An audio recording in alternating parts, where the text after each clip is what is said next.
Hello, everybody. Good morning, Wikimania. Hi, I'm Sean, and this is a panel about AI and challenges and opportunities that presents to the movement, and particularly specific projects that the foundation, chapters, and others are conducting, so practical kinds of concerns. There is going to be a panel in about an hour or so, an hour and 15 minutes, where they'll be talking about sort of more philosophical and kind of vision ideas around what AI means more broadly. This will be a sort of more specific panel about what it is that's actually going on the ground in terms of products and features and concerns. So I have three great panelists. You all can introduce yourselves, maybe? Hi, I'm Danny Vranicic. I'm a Wikipedian for 20 years now, and I have worked on Wikidata previously and now working on Wikifunctions and abstract Wikipedia. Hi, I'm Lydia Pincher. I'm the portfolio lead for Wikidata and have been with Wikimedia and specifically Wikidata for 11 years now. My name is Leila Zia. I'm the head of research at the Wikimedia Foundation. For those of you who may not know about the research team, it's a team that focuses on building models and insights, utilizing scientific methods, and also strengthening the research community around the Wikimedia projects. I bring to this panel some of the perspectives anchored in the work of the team with regards to generative AI and large language models, as well as some of the work that we are doing with the neighboring teams in the Wikimedia Foundation, and share with you some of the perspectives and work that is happening at the moment. And I am Sean Spalding. I'm lead counsel at the Wikimedia Foundation. So on the legal team, I interface a lot with the Future Audiences team that's thinking about AI. I do some product counseling with other teams, and so that's the perspective that I think that so many of the topics that we're going to talk about, we could talk about for an entire hour. So I just wanted to let you know in advance, we're going to be making a handful of simplifications. So when it's not necessarily always going to be straightforward, whether or not we're talking about machine learning or other concepts like that, but we're going to use that term. And one more thing, we don't represent everything that's going on in the movement. So if anyone is specifically working on anything, then feel free to basically raise your hand and talk about it, because our perspective is just one of many perspectives going on here. Finally, you all, many of you came here from a long ways away, and so we don't want this to be a lecture necessarily. So as soon as anybody has a set of questions, feel free to raise your hand and present those questions so we can interact together. All right, so there is one kind of preamble that I'd like to give, which is talking about how the use of AI is not necessarily new to the movement, new to the foundation or its products. And so let's talk about that. We've been using bots since the beginning. There's been a machine learning team since 2017 at the foundation, doing things like machine translation. And so maybe everyone can start out by saying, how have these tools that we've been creating evolved over time, and how have they currently sort of met the project's needs so far? Sure, I can start. I'll maybe say that if you're interested in the topic of getting an overview of the many tools and technologies that are currently being developed, I encourage you to attend a session at 12:15 in the plenary hall. Santosh, who is sitting in the back of the room, or middle of the room, sorry, he's running that session, so you will get a deeper view into what's happening on the projects with regards to machine learning and AI. I can share a few maybe examples of things that have been happening in the Wikimedia Foundation. For those of you who are interested, in bringing newcomers, new editors to the movement, some of you are familiar with the newcomer dashboard. It's a dashboard that is developed by the growth team at the Wikimedia Foundation. And part of the dashboard centers around this idea that we should engage newcomers by giving them structured tasks, because we are sometimes giving them too many things at once, and it's not clear to them what they should be working on. So the growth team worked with the machine learning team and the research team at the foundation, and we developed machine learning model, which is called Add a Link, giving an existing Wikipedia article, the technology or the algorithm recommends to you what hyperlink can be added to an already existing article. Right? So it's an example of machine learning being used at the foundation in the products and features that some of the users interact with. The feature is available now in more than 100 languages, and there's more work being done on making the model more language agnostic. And this is something that I want to emphasize on. I think we're going as an organization through some level of transformation as we realize what are the constraints that we are working with. We used to develop machine learning models for specific languages, and now we are realizing that we have 300 plus languages just in Wikipedia, and there are other Wikimedia projects that we serve. So we are moving more and more towards, where it makes sense, language agnostic models that allow us to go to many more languages at once. There are other examples like revision scoring and quality scoring of the articles. This is a piece of technology that was developed in 2017 and 2018 under the umbrella of ORIS. We are revisiting that technology right now because we understand that we need to go to many more languages much faster than what we're going to. And the process is slow because we need to build training models in every language that we go to. So again, for that piece of technology, we're looking at language agnostic models. So there is a model right now that does revision scoring in 47 languages. And we're testing in more languages. So a lot of the evolution right now, or part of the evolution, is around thinking about language agnostic models in ways that we can scale to more languages more quickly. So great example. Anyone else have any examples of current kind of uses of AI? One thing that I want to mention is what Sean already said, that we've been using technology that is AI like since the very beginning. One funny thing about the term AI is that AI is usually whatever we don't really understand right now. For example, technology like using templates with places to put in words, things that were called mail merge, were totally developed within AI projects back then. And we would never think of AI today as being that. But this is how, for example, Rambot took the US census data and put the city data in 2003 or whatever into Wikipedia. And this is like 20 years ago. So we've been using AI results since basically the very beginning in Wikipedia. And today's AI is a continuation of that. And I'm pretty sure that we will absorb this just as well as we did before. And we have, what I think is much more important is that we can do so without losing sight of what's really the valuable part of Wikipedia. What is the special thing that we do? And we're going to have a more philosophical session later, but I just want to point out, this is nothing that is like entirely new to us. We have been dealing with new technologies over the last 2 decades all the time. Okay, so great examples of stuff that's currently been done historically, but I think everybody's here because they understand that, oh, AI now means large language models and diffusion models. And so what is being currently proposed or already worked on that might be using those techniques? Maybe I can start. For Wikidata, there are several ideas that people are throwing around, and some of them people are actually working on. So, for example, when you want to use the data in Wikidata and really explore it, you probably need to know Sparkle to write a query. That is hard, too hard for a lot of people, and is a barrier that maybe shouldn't exist. So people have been playing around with training a large language model to take a natural language prompt, like give me the 10 biggest cities, and translate that into a Sparkle query. Results look promising, but not quite there yet. Another thing I'm very excited about, but that unfortunately people haven't started working on yet, if you want to, talk to me, is using a large language model to basically take some data from Wikidata, like the date of death of a recently deceased person.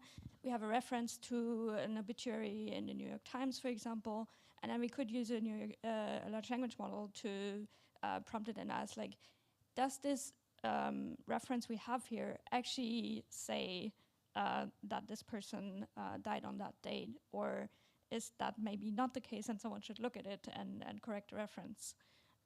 Yeah.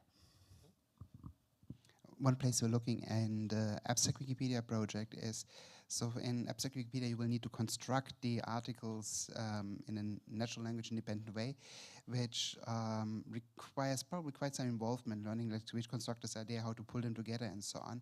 And this is a place where already since the project has been proposed 3 years ago, we were thinking that we can use an LLM to, the word LLM didn't exist back then, that we can use a language model to basically look at natural language input and try to create the constructors itself, basically translate it into that so that it gets you a head start into building the content of Abstract Wikipedia and helping you there, but leaving you in complete control of the content because you are the one who actually then says, yes, this is right, or I can go in and edit it more. Maybe I'll start by sharing what if Mariana Pinchuk was with us. So she is on the panel, but she couldn't connect because it's too late in San Francisco. So I'll speak a little bit to some of the initiatives that they're running in the foundation first. So the foundation decided to invest on what is called future audiences as part of the annual plan. You may have read this as part of the annual plan of the organization. I must emphasize that there are a lot of discussions happening right now. So it is by no means we can claim that we know the answer to everything, but it is clear to us that we need to continue learning, listening, and experimenting with the communities, for the communities, and also for the audiences that may not be here today with us on the Wikimedia projects, or we may lose them in the coming years. So the Future Audiences initiatives is partly focusing on initiatives that is going to focus on bringing new users to the Wikimedia projects. And one of the things that you may have read about is the Wikipedia ChatGPT plugin. It's a plugin that you can access if you go to ChatGPT. And what the plugin does is effectively constrains the ChatGPT space, and it basically lets you interact with ChatGPT, but only with the Wikipedia data. It's almost like a plugin that can tell you what is Wikipedia's perspective on the question that you as a user are asking. If you have not experimented with it, I encourage you to have a look at it, but that's one of the examples of things that the foundation has done over the past couple of months to make sure that we continue evolving and learning and experimenting, and now we're looking at the data to understand how and if we are engaging with new audiences in that space. Another relatively large part of our attention in this coming year is going to be on the topic of text summarization. We already started with some of the MBART and machine learning models around text summarization. Text summarization is a piece of technology that can, if we can get good at it, can have a lot of different applications. Those of you who were in Wikimania in Stockholm, we had a community discussion around managing disinformation and mitigating disinformation on the projects. And one of the requests that came from some of you who attended that session was that the discussions around perennial sources go for decades. And it's very hard for someone who is entering the discussion on perennial sources sometimes to understand what are the important pieces of information that they need to know from the past 2 decades of discussions on perennial sources. Of course, editors right now spend time manually summarizing content, but those are the type of applications that we are thinking about, which is where are the places where we can support editors in doing the work that they're doing, but removing some of the burdens that they're going through, right? And of course, text summarization can have other applications, right? You can think about writing the prompt for the articles. You can think about other ways of managing and mitigating disinformation and misinformation. But that's an area that we are investing research and experimental development resources on to understand how we can use text summarization. And I will say the key for text summarization is not the technology, but finding the right applications where it is going to be actually useful for people who are on the ground. Yeah, so it seems like there's so wide of a range. So we talked about Sparkle and interactions with Wikidata and Wiki functions. We talked about text summarization, the ChatGPT plugin. In the universe of every single thing that we could possibly work on, why are these the things that we've chosen to focus on? Because we want to really focus on what we as the foundation or the chapters can do, basically, to help the contributors, to help you when writing Wikipedia. We are completely aware that we are just a little part of the wider research world and of the wider product world. There will be a lot of products built on top of Wikipedia, on top of Wikidata, on top of our projects, outside of what we are doing. And for some of those areas, like for example for the future audiences projects with ChatGPT and so on, we are diving in because we want to be able to see what's going, to give a bit of more guidance in what these areas can do, and also to check how are people interacting with that in order to get this kind of data and feedback back. In other areas, we simply don't have the resources to do everything, and we know that there will be other organizations outside, universities, companies, and so on, who will be doing a lot of the stuff. So we have to strategically place our bets in the understanding that the wider world is doing also something, and we don't necessarily have to replicate work that they'll be doing. And we are probably uniquely positioned to understand you as a contributors best, and to find places where we can really help you with those things, whereas most of the others are more focused on readers and bringing the knowledge out to the wider world. So just for anybody who came in recently, we'd like this to be an interactive session. So if anybody's working on anything, feel free to raise your hand and talk about it. Or ask and questions. we will repeat the question that you asked as well, if you'd like to. It's not about something that I'm working on, but it's a question I would like to pose to the panelists. Yeah. So I was quite interested to learn about the move from language-specific models to language-agnostic models. And my question was, I actually had a question that tied into this, which is how does the language-agnostic representation that we want for abstract Wikipedia tie with these kinds of models, and with the claim that some large language models already have some sort of language-agnostic representation? Right, so Google's natural language translation models, for example, since 5 or 6 years have disclaimed that they have some internal mentalese representation of language. I've looked into this quite a bit, and the thing is that those things are not exactly human understandable. So using those things as an interface for humans to contribute text and to work with it, I wasn't exactly sure that this would work. So for abstract Wikipedia, one main thing is that everyone can contribute this content. So it must be reasonably understandable how to use it, actually, how to apply it, and so on. But the interesting thing is, I think it is easier for an LLM to adapt to our guidance than the other way around. I mean, humans are even smarter. They could figure it out if we really need to. But why should we? Why shouldn't we focus on creating something that's really, really good for us, and we'll get the LLM to train on that one. Then we can produce training data. We can use this to guide the LLM and so on. I wouldn't look too much into the mentalese that those models are creating. Those are often highly specific for the individual models, and whatever you learn for the current version of GPT that's out there is not necessarily anything that is connected with what the Google natural model does, for example, and so on. So I would say let's focus on making something that's really good for us, and the models will catch up. One thing that I think is somewhat related, not quite entirely related, that I would add from some of the learnings about the ChatGPT plugin is people have been using it all around the world in different languages, and we've been studying the statistics on how much it hallucinates in each different language. And we've come to the conclusion very quickly that it hallucinates way more in certain specific languages than others. And so it's hard to predict even which languages that happens in. And so I think it's kind of important to think very carefully about how to roll these things out, where to roll them out, how we talk about how accurate these things are as well before they become sort of robust and universally used products. I did actually the experiment of asking factual questions in different languages to the current version of GPT, and it was interesting to see that it has completely different knowledge bases in the different languages, for example. For similar things, for simple things like what's the birthplace of this person and so on, it will give me different answers depending on which question I ask. And this doesn't bode well for those systems.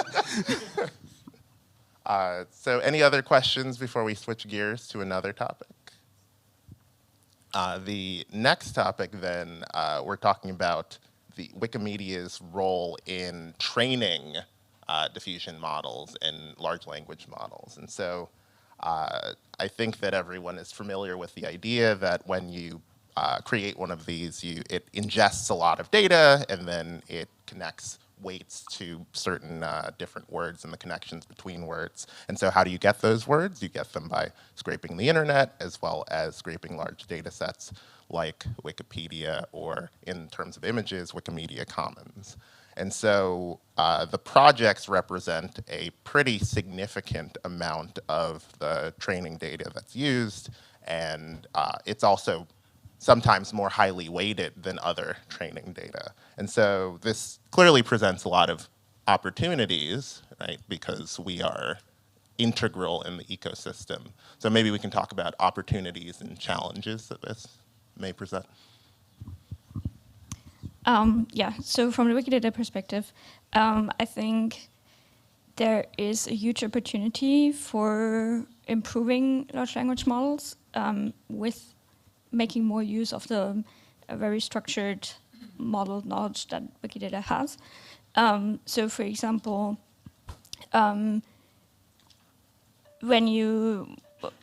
when something new happens in the world, something interesting, as we all know, happens every day, very quickly it happens on Wikipedia, very quickly it happens on Wikidata, and all of our other projects. And it would be, in my opinion, a very useful thing to improve those large language models by taking what Wikidata has as structured data and using that as structured data instead of trying to learn from it and from a huge amount of text, which will take you so long to accumulate for something that just recently happened, for example. Like a recent election, it will take time until there's enough content online and the LLM is retrained to really get that again in the next training round. So yeah, I think there's a lot of opportunities there to improve them.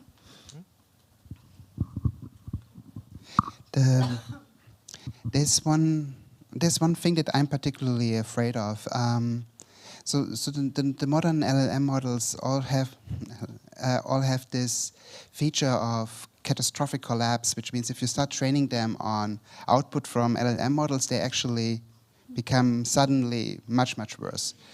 And this is kind of an Ouroboros thing if you're into mythology. And the thing is that, as Sean said, those models are all trained on Wikipedia very heavily. Wikipedia is often like rated with a factor of at least 2 or 3 or 4, even more, in those models because it's such a good data set for answering questions and so on. And therefore, it's also no surprise that these models are really good at spitting out things that look like encyclopedic articles because, I mean, they've been trained on those specifically.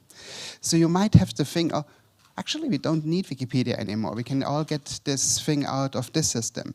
And the results will look really good and very promising until the moment you realize that as soon as you start building an ecosystem on that, it will probably collapse catastrophically within a reasonably short time, within probably half a decade or something like this. But by then, that's enough time, for example, to kill something like Wikipedia.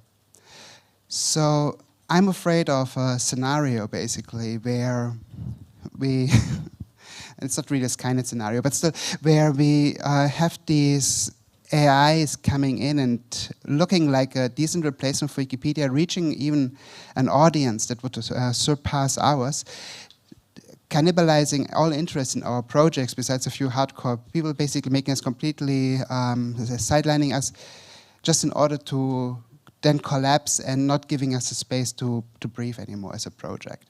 And I wouldn't have no idea how to avoid this kind of scenario, to be honest. This is obviously outside of what we as the foundation can do and so on. But so this is one thing that I'm really afraid of. And I'll repeat the question. So yeah, I also thought about this scenario already, and my idea is so an AI is never perfect, I would say. So, but Wikipedia is also not perfect. But the way to make sure that Wikipedia can survive in the time of AI is that Wikipedia will always the better source. So yeah, we still have to improve the quality, the updates, and all the things. So I would say that would be the best way that Wikipedia can survive in a time of AI, and that we should focus on that strategy, how to get better, always than the AI. Oh,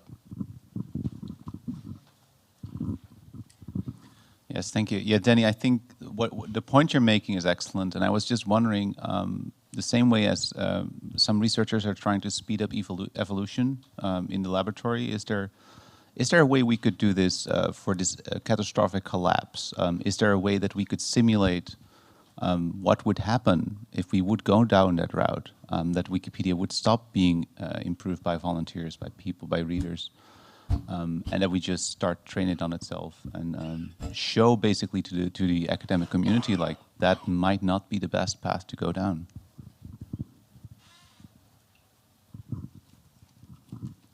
Okay. I'm very, yes, there is. I mean, it's known that this thing happens already, so there is a way to actually show it. I'm just wondering whether a Silicon Valley startup that creates something like an AIpedia would ever care about that or not. And if the wider audience would care about using that or not, if it feels better at that moment. So even if we show it, even if we prove it conclusively, which wouldn't happen, but even if we give very strong indications, I'm worried that it wouldn't be sufficient to actually avoid the scenario. Yeah. Oh, by the way, when you say something, introduce yourself quickly. I just want you to introduce and then. Yeah, I'm Kevin Goldi. Username is Wikiolo. I'm mainly in writing in German Wikipedia, and yeah, okay, that's it. Yeah, I'm Lodewijk, Dutch Wikipedia, and currently in California. I think there's so much here. So there's actually two collapses, because there's both the collapse of the quality of the models themselves, which is a problem to companies like OpenAI, where if you poison the database by training it on AI-created language, the quality goes down. And then there's the collapse, of course, of Wikipedia and the projects by people moving towards these models rather than moving towards contributing. And I think that the academic community is already pretty clear on the idea that, yes, these models collapse very, very, very quickly when trained with AI content. And so I think that the companies that make these models, I mean, the for-profit companies at least, are paying attention to this pretty heavily. And so this has been the type of conversation that has happened with tentative conversations with AI, OpenAI, that the partnerships teams have had. So they recognize this is a problem. Whether or not they actually do anything to support the projects to fix that problem, it's unclear.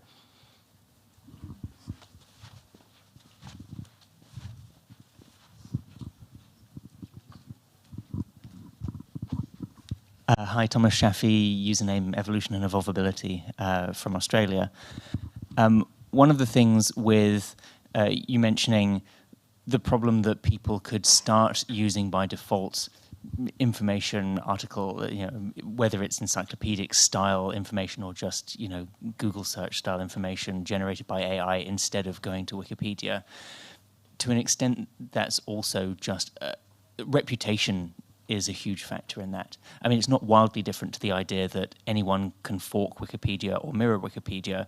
Those typically have way less viewership than Wikipedia itself, partly because Wikipedia has the reputation it has, for better, for worse. It's an improving reputation. And so perhaps the solution may not be fully a technological one. Part of it has to be the trust, the branding, the public perception, the way that Wikipedia presents itself across different formats.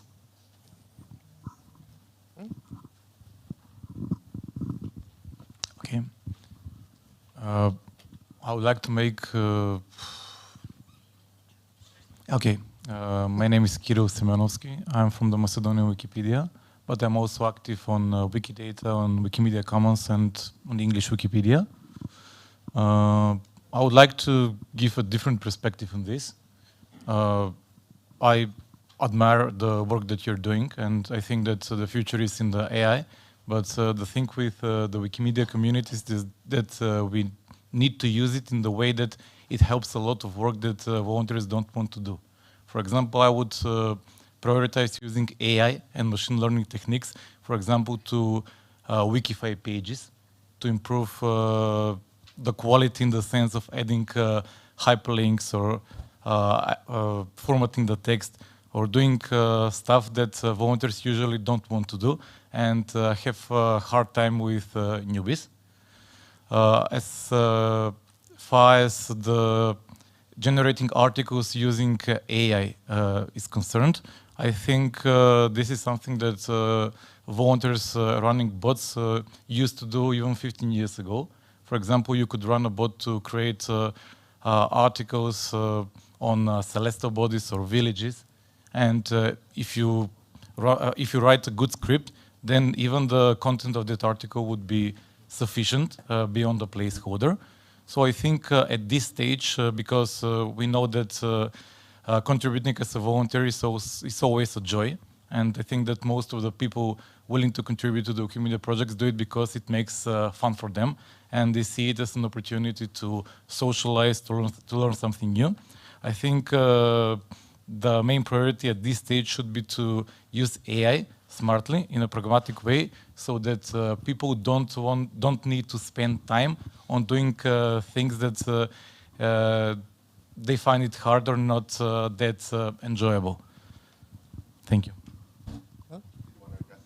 Yeah, sure. I want to maybe share two things. One immediate follow-up on what you shared. I think your perspective is, at least like in good parts of the Wikimedia Foundation, is shared. So the priority of attention is not article creation, at least not on our end. If the communities decide to go and do that, that's fine, and the communities can choose to do that. But for us, there's a lot of focus on existing communities and how we can support them with this piece of technology, as well as future audiences that we may leave out if we don't think about. So I'll talk about this on Saturday. We now know that in a project like French Wikipedia, 80% of the edits that happen are maintenance related. This is significant amount of edits that are happening in this project as a relatively established project.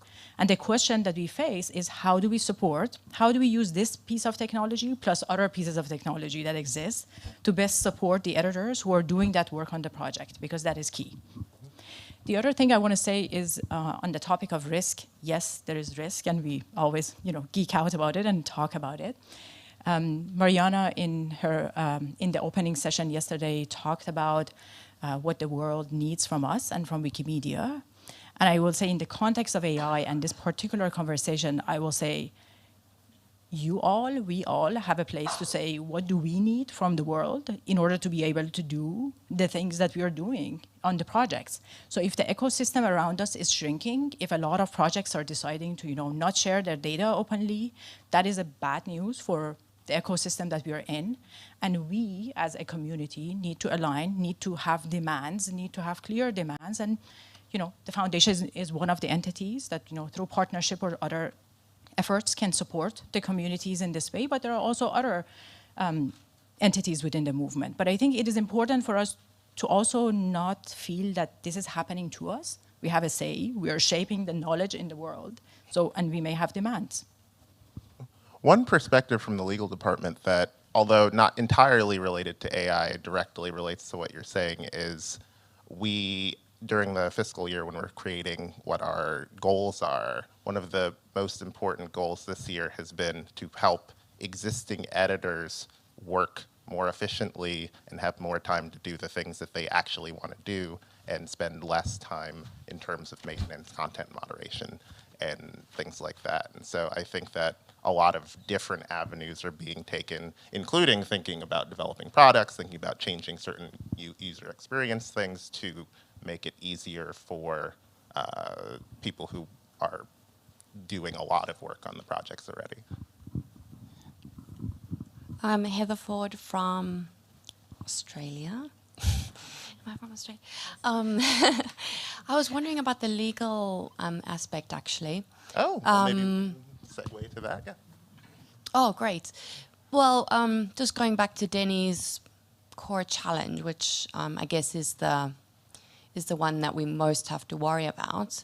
Are there any plans on the foundation thinking about enforcing the license in any way, or I know that you guys are doing a lot of work around AI regulation, but are there plans on trying to make some demands to the companies that are using the content, sometimes explicitly against the licenses? Yeah, there are a lot of aspects of that question, and I'd hope to hear from Kat as well, from Creative Commons. But first, to answer your question directly, number one, there's a really strong tension between the goals of the licenses, which is to broadly disseminate free information with very limited sort of attribution requirements, and then the share alike requirement, which allows it to be shared more broadly. So I think the legal department's current perspective on this is that the licenses do allow for broad uses, including innovative uses like training models. To the extent that there is a tension, there's a very strong tension because it does require attribution. And many of these companies, particularly proprietary companies, don't even talk about what's in their training database. So that is as far as you get from attribution. Some of them that do talk about what's in it don't actually talk about the specifics of what's in it, and they don't talk about who actually created it from like a robust way. And so you can imagine, even when a company like OpenAI says, we use Wikipedia data, that's not quite enough, especially because if DALL-E is, for example, trained in Wikimedia Commons, it's each individual contributor who is the author who needs to be attributed in a certain way. And I think this sort of shows the broader tension that people have with these models. It's like, to the extent that people wanted to participate in openness, they at least expected in exchange to be rewarded with attribution and also contribute more broadly to everyone getting this knowledge rather than it being locked down. I think the final tension here, which is really important, is that although the output of many of these LLMs is in the public domain because of the default copyright laws in many jurisdictions, they can contractually prevent these things from going into the public domain by saying, for example, in a terms of use, hey, if you use our thing, then here are these extra problems with it. So again, tension between how they came up with the weights to make this stuff, how they trained it and whether or not they said it, and finally, how they actually treat the output. There is no current, so Getty Images, for example, is a good example of a company that has explicitly said, we would like to stop you from doing this, and if not, we'd like to get paid. So that's a perspective that we are almost certainly not going to take. Reddit is also another case where they've decided, well, we will shut down your ability to access information unless you pay. Again, not something that I think that anyone in the legal department is interested in going down. That's not a path that we're interested in going down. However, the path of, as an industry as a whole, everyone needs to figure out how to conform with the basic attribution and share-alike requirements. It's going to be really important to us in the future. And I think that we can be a leader in that because we're also so integrated into all of these systems. I don't know if Kat has anything to say. Sure. Hi, I'm Kat Walsh. I'm the General Counsel at Creative Commons. And as you might guess, we've had a lot of conversations with people at Wikimedia and at OpenAI and Stable Diffusion and basically everybody interacting with CC licensed material in this space. And it's One of the things that we struggle with at CC is that the licenses only apply like when you do something that you're required to seek permission for under copyright. And that's like making a copy, distributing a copy, but what these AI systems are doing is often like not making and distributing a copy. Distributing the training data sets, sure, because that's like distributing the material, but like training on that data, like, is that something that is making a copy? We're really hesitant to take that position because if you take that position, the implications are like, if you as a human read and study something and you write a Wikipedia article from it, like, have you made a copy? Do you need permission from that copyright holder? If you're doing something like that involves a computer, like text and data mining, and you do research based on that, do you need permission from the copyright holder? Have you made a copy? We've got a lot of blog posts at CC, and if you want to hear more from me about what CC is thinking, I'm giving a talk tomorrow, and you can ask me all the spicy questions you would like to.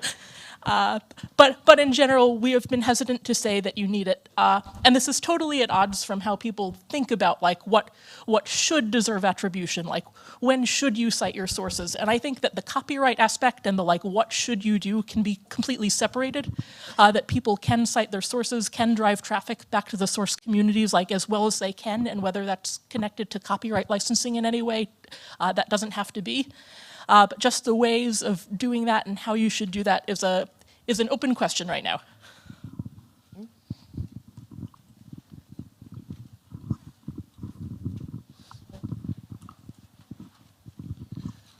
Okay, I have a question specifically for Leila.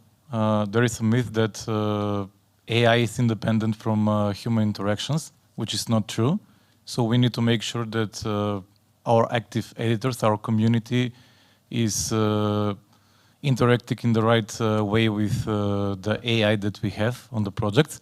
So did the research team conduct any online experiments in which community members are tested and their propensity to work in an AI supported environment was tested in some way? I'm not aware of research, definitely not in our team, in the way that you're proposing it. However, I'm willing to talk with you outside of this room, maybe at lunch or something, or afterwards, and then I can understand better the question that you're trying to get at, and then we can see if we can create something out of it. There's another question.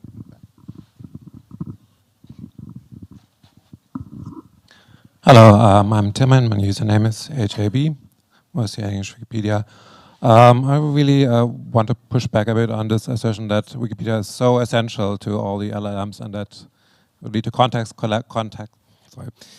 within a few years. So it's right that if you look at existing models, right, at OpenAI, that we are 3 or 5%, and as often it's weighted more heavily as one of the most reliable data set. There's others. So the foundation actually published a post, I think last month, linking to analysis, which looked at the fine print. It had Wikipedia was the most widely used one, second most, by the 0.19%.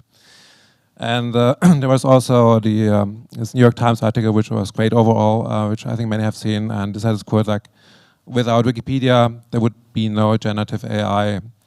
And I had a conversation after this with the researcher who says this, Nick Vincent, who did some great studies on how Google relies on us. And I read in the end that it's, so he clarified, he really didn't mean as saying it would be impossible to have current LLMs without Wikipedia. It's more like we were there, we were available, right? We put our dams out there, it's easy to download. So in some sense, Wikipedia was actually a convenience sample. And I mean, I totally get that we're highlighting this point, right? I mean, if I was foundation leader who are doing PR for the foundation, which I did several years ago, I would highlight this, right? Hey, look, all these models are using us. But within us, we really need to be clear. This is not a given that we're essential. And the last thing I'll say, there's some interesting research. So basically, people talking about this. If you really wanted to find out how much worse would a model be without Wikipedia, it's really hard to do. There's an interesting overview article for a workshop a conference last month called Gen Law, a large machine learning conference, and they say it would be very expensive to find this out. I mean, maybe the foundation could fund such an experiment. But before that, we need to be clear on ourselves, at least, that it's not a given, and there's a lot of high-quality data, like textbooks and all these source sites that are not in the trained data set, which so far we've always been the center more reliable than us. So I really warn about this patting ourselves too much on the back and being too confident about this. One thing, I can't necessarily speak from a technical research perspective as to how much or how little we play in terms of making these models work correctly. But what I can say is from a legal perspective, the question about how training works, where training, which countries training can happen in because of copyright laws and other database type laws is extremely real to all of these large companies trying to monetize this. And so to the extent that we are not only a large database, but we're also a large, mostly free database is critical. And so, for example, you might have a situation where lots of textbooks exist, but those textbooks are owned by publishers, and it's unlikely in a race between publishers trying to sue these companies out of existence and them trying to continue using their products, I think that there will be a move towards more freely licensed material being used for training, which, again, sort of facilitates this idea that we are integral to the process. But from a technical perspective, I don't know. I think I want to add two things to, as maybe follow up on Tillman's point. One is that I think it is important for us to continue to create spaces where people can call out what they see as potential risks. I think this is a space that is rapidly evolving. It's a disruptive piece of technology or series of technologies that are happening, and it's important for us to have spaces in which without fear we can talk about what are the risks that each of us may see in this room for these kinds of technologies, and just hear it, process it. Maybe it is, maybe it is not, but let's have the space for having those types of conversations and hearing from one another, because the space is moving really fast in terms of advancement, so we need to just continue listening to each other and just hearing each other. And of course, not be afraid of the risks, right? Again, like I center us back, I invite you to come back to the place that as Wikimedians over the past 2 decades, more than 2 decades, you have built a system in which you have basically a radical system for knowledge governance around the world. Like, that's a big deal. That's not, one edit in one page. It's a model, and that model has been evolving for more than 2 decades, and I think it will continue to evolve in the face of this technology. Yeah, so, I mean, currently the AI data are mainly trained from Wikipedia, but I think in the future, when it gets broader, when it's more competition, they will use also data directly from the scientific papers and so on. So I'm not sure how long they will need Wikipedia in the end. So I see a high danger that the whole Wikipedia could collapse due to AI. So maybe my question is, because I see it also as a risk that one day a commercial company, maybe from Elon Musk, have all the control about the knowledge of the world, and maybe are there also thoughts in the foundation about creating an own AI about with all the knowledge to get and all the and that way on, maybe, so to create it from our side already. Just on your premise before getting to the actual question, training an LLM on scientific publications directly, I think that Elsevier and Springer have a certain different view on copyright and how much you can use than the foundation does. So I'm not sure that would go very smoothly, to be honest. But it would be very interesting to watch.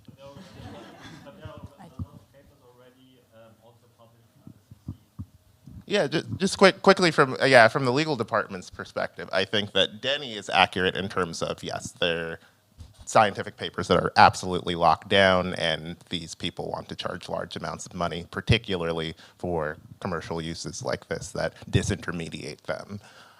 From your perspective, there are many openly licensed scientific articles, and more every day. I mean, we actually support efforts, right, to openly license as many scientific articles as possible. And so to the extent that there might be certain use cases that do completely disintermediate certain aspects of Wikipedia, I think that's real. I think from a general perspective, maybe Denny's point is also accurate in terms of to truly generalize the amount of scientific information, for example, in the database, you would need licenses from hundreds, possibly, of different copyright owners. But I would be very entertained watching a lawsuit between OpenAI, Microsoft, and Elsevier. That's at least as entertaining as a cage match between Musk and Zuckerberg. So. But maybe to the point of actually what ideas have been thrown around creating our own models. Can I speak? Yeah. So I just want to follow up on this. So this is one of the places that there's no decision that has been made. There are discussions, and my team is involved in parts of at least those discussions around whether we should build multi-purpose, basically, not for very specific purposes, but like use this technology to basically build general purpose systems for Wikipedia. There's, again, like no decision, there are discussions basically, right? And there are considerations here that we're having that I want to share. One is the issue of languages. We cannot leave languages behind, and we cannot further the gap with the actions that we take, at least in significant ways. Like it has to be in coordination with the communities, and that is work that is happening on the ground. As was mentioned before, these technologies are primarily right now targeting a few top languages. And then the question is, what about the other 300 plus languages that we currently care about and the other 2,000 so languages that we want to welcome to our projects? So we need to think about that, and we need to be intentional about that. It can be that we decide for some languages, for some projects, we will offer certain types of technologies, and for some we don't, or we decide we want to do it for all. But this has to be intentional. It's an intentional choice, and we need to look at the trade-offs. The other thing is that we're experimenting with building, basically utilizing LLMs in specific places. Like, for example, we now have models that we're testing on basically predicting the probability that a revision gets reverted using LLM. And we're seeing that these models are quite expensive. They're quite expensive to develop and maintain. And there's a question of how much. I mean, the budget of the foundation is limited, as you all know. And there's a reality about like how much we can utilize this. And we also think about opportunities. There are partners out there, right? Hugging Face is a partner. It's like they are in this ecosystem. They're doing tremendous amount of work in the open data, open science world. And we need to also be opportunistic and look at these partnerships and relationships that we can build and see what is the right thing to do. But I will say that our approach so far has been, we need to be intentional. We can't just jump and just do it. Hi, Tamsin, Dr. Thaneet from New Zealand. I just wanted to point out that my concerns about risk is that there will be effects on the wider ecosystem about open licensing, and there already are, because I see institutions that openly license things, theses. I work on the New Zealand Thesis Project. Things that were previously available, you now can't copy. And that's just happened in the last few months, and I see it as a direct result of these kind of large language models and people not wanting to contribute necessarily to that. And I think we're going to see some more institutional changes like that that might actually restrict our access to things that may remain openly licensed, but are just still somehow less accessible to us. Oh, one thing that I will react to that is I think there's going to be a push towards less open license and more licenses with certain caveats to them. And so there's already open licenses with caveats like rail licenses, if you're familiar with the term. And so I think that people more and more might say, yes, it's open, but no AI. Yes, it's open, but no commercial use. Yes, it's open, but...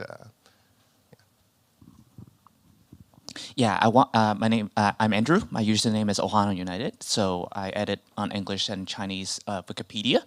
And I kind of echo what you said about don't forget the other languages, because most of the existing AIs for the day are trained on using the English data sets.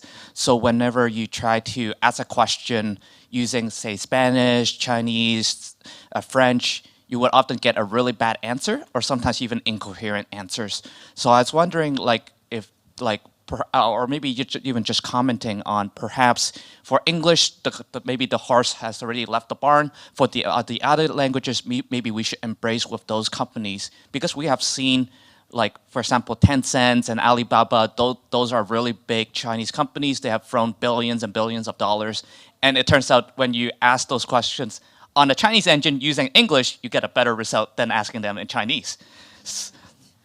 So I think and definitely for other languages which do not have as much capital involved to invest in these kind of language training. So I was hoping that Wikimedia Foundation could use that as and embrace this opportunity to welcome those other languages that have not been as well supported online and in the AI.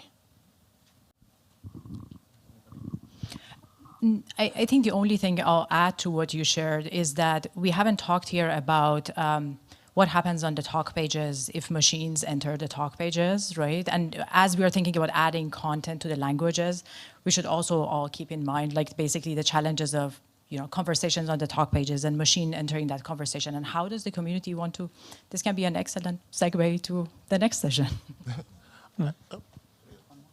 Well, one observation that I'd like to add is in terms of working with companies like Tencent and such, we're often limited by who is, first of all, interested in even talking to us, but moreover, interested in talking to us on the terms that we think are important. I think a lot of companies are very, very interested in talking to us in terms of how do we make money with training data, how do we make money with these things, but they're less interested in talking about the things that we want to talk about, which is how do we preserve an open ecosystem for free information, which is not necessarily entirely at odds with what they want, but many of the times it seems to be.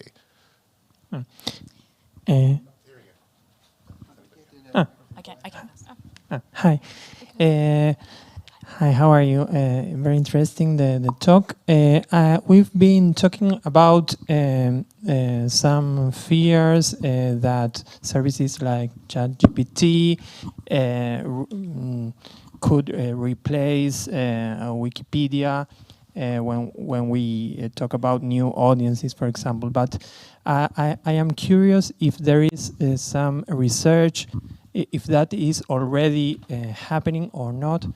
Because, for example, other platforms, there are a lot of reports about, for example, Stack Overflow and some others, that this is already happening. So I am curious about if the foundation is measuring this, researching about this, or there are some data today. Sorry, I'm behind you. So in terms of research, it's, I would say, going slowly right now. However, we are intending to invest some effort to understand how people are engaging with, like, you know, the experimental technologies that the foundation is developing. For example, the ChatGPT plugin for Wikipedia. So we are going to spend some more effort in this space. If you have ideas about some particular things that can be interesting to you or your community, please come and talk with me, Danny. Lydia, I can transfer as well. We have we would be happy to talk. Yeah, we have time for one last question, but we are all, and it's for him, but we are all here afterwards, and we'll be here all weekend to talk about these things. There's also at least 2 more panels on related topics, one of which is happening right after this at 11:15 Singapore time, and then a specific topic talk about languages and how they relate to models. Okay, I'm Manop from Thailand, and it's a Thai Wikipedia that you mentioned that it's a language that already left out. It's Thai language. You cannot have like a ChatGPT is very good in Thai, and it's very bad right now. And I feel like Google Bard or LangChain or like a Bing, it's still bad for Thai language. And in the near future, I think like English it get better and better, like a Spanish, but Thai is still not that good enough. Probably like in the future we are already left out again. That's what I want to share. Yeah. All right. Oh yeah, we'll take one more. We're here till they kick us out. Yeah. Very quickly. Hi, my name is Pilar Sainz. I'm from Wikimedia Colombia, so I'm very glad to be here. But I was thinking about where is the places when these regulatory discussion are opening, because some of us are trying to participate, for example, in WIPO, but it's impossible for many of the people from the movement, particularly in those open licenses, for example, or the use of, so where are these spaces and how we can try to participate as community? That's a really good question. It's probably too much for the time we have left, but the two things that I will say are, number one, through the normal kind of regulatory process. So the EU has the AI Act, so those are the types of things that people who are EU citizens, for example, can engage with. The second thing is engaging on a private grassroots level with these companies, because from our limited conversations with them, they are very, very interested in how they look to all of us who are the users of their products and the people who see their brands. And so if someone has a complaint about these products not working in a certain language, if someone has a complaint about these products using certain types of training data that they believe are fundamentally unethical, say something about it, social media. And so I think they really do pay attention to that stuff. I know it's sort of like a not great answer, and we could talk about the details of it, but I think those are two things that are important. All right, and so thank you, everybody. That's time. Thanks. Really Thank you very appreciate much. everybody coming, and there's more AI talk in the future, the two other panels, and AI will be part of your future soon enough.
Okay, yeah. Is that? Yes, that's what I'm Are you okay with the recording? Is that? With the live streaming? I'm sure. You okay with the live streaming? Yeah, they'll be doing the live streaming. Yeah, I am the room angel. Oh, okay, yes.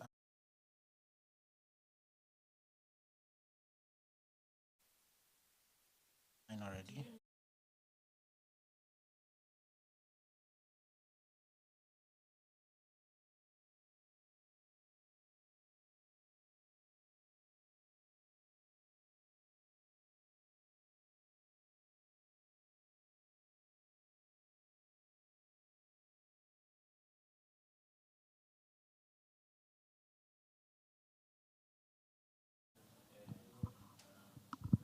Okay. Good morning, good afternoon, and good evening to each and everyone around the world.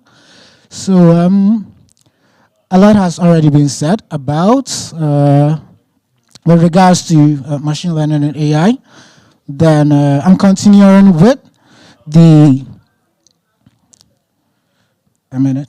Okay. So I'll be continuing with RS and left wing, which is also a content quality tool that was developed by the machine learning team back in 2015. So I'll first start with RS, why it has been deprecated, then move on to why we are moving most of the models or all the models from RS onto left wing at large. Okay.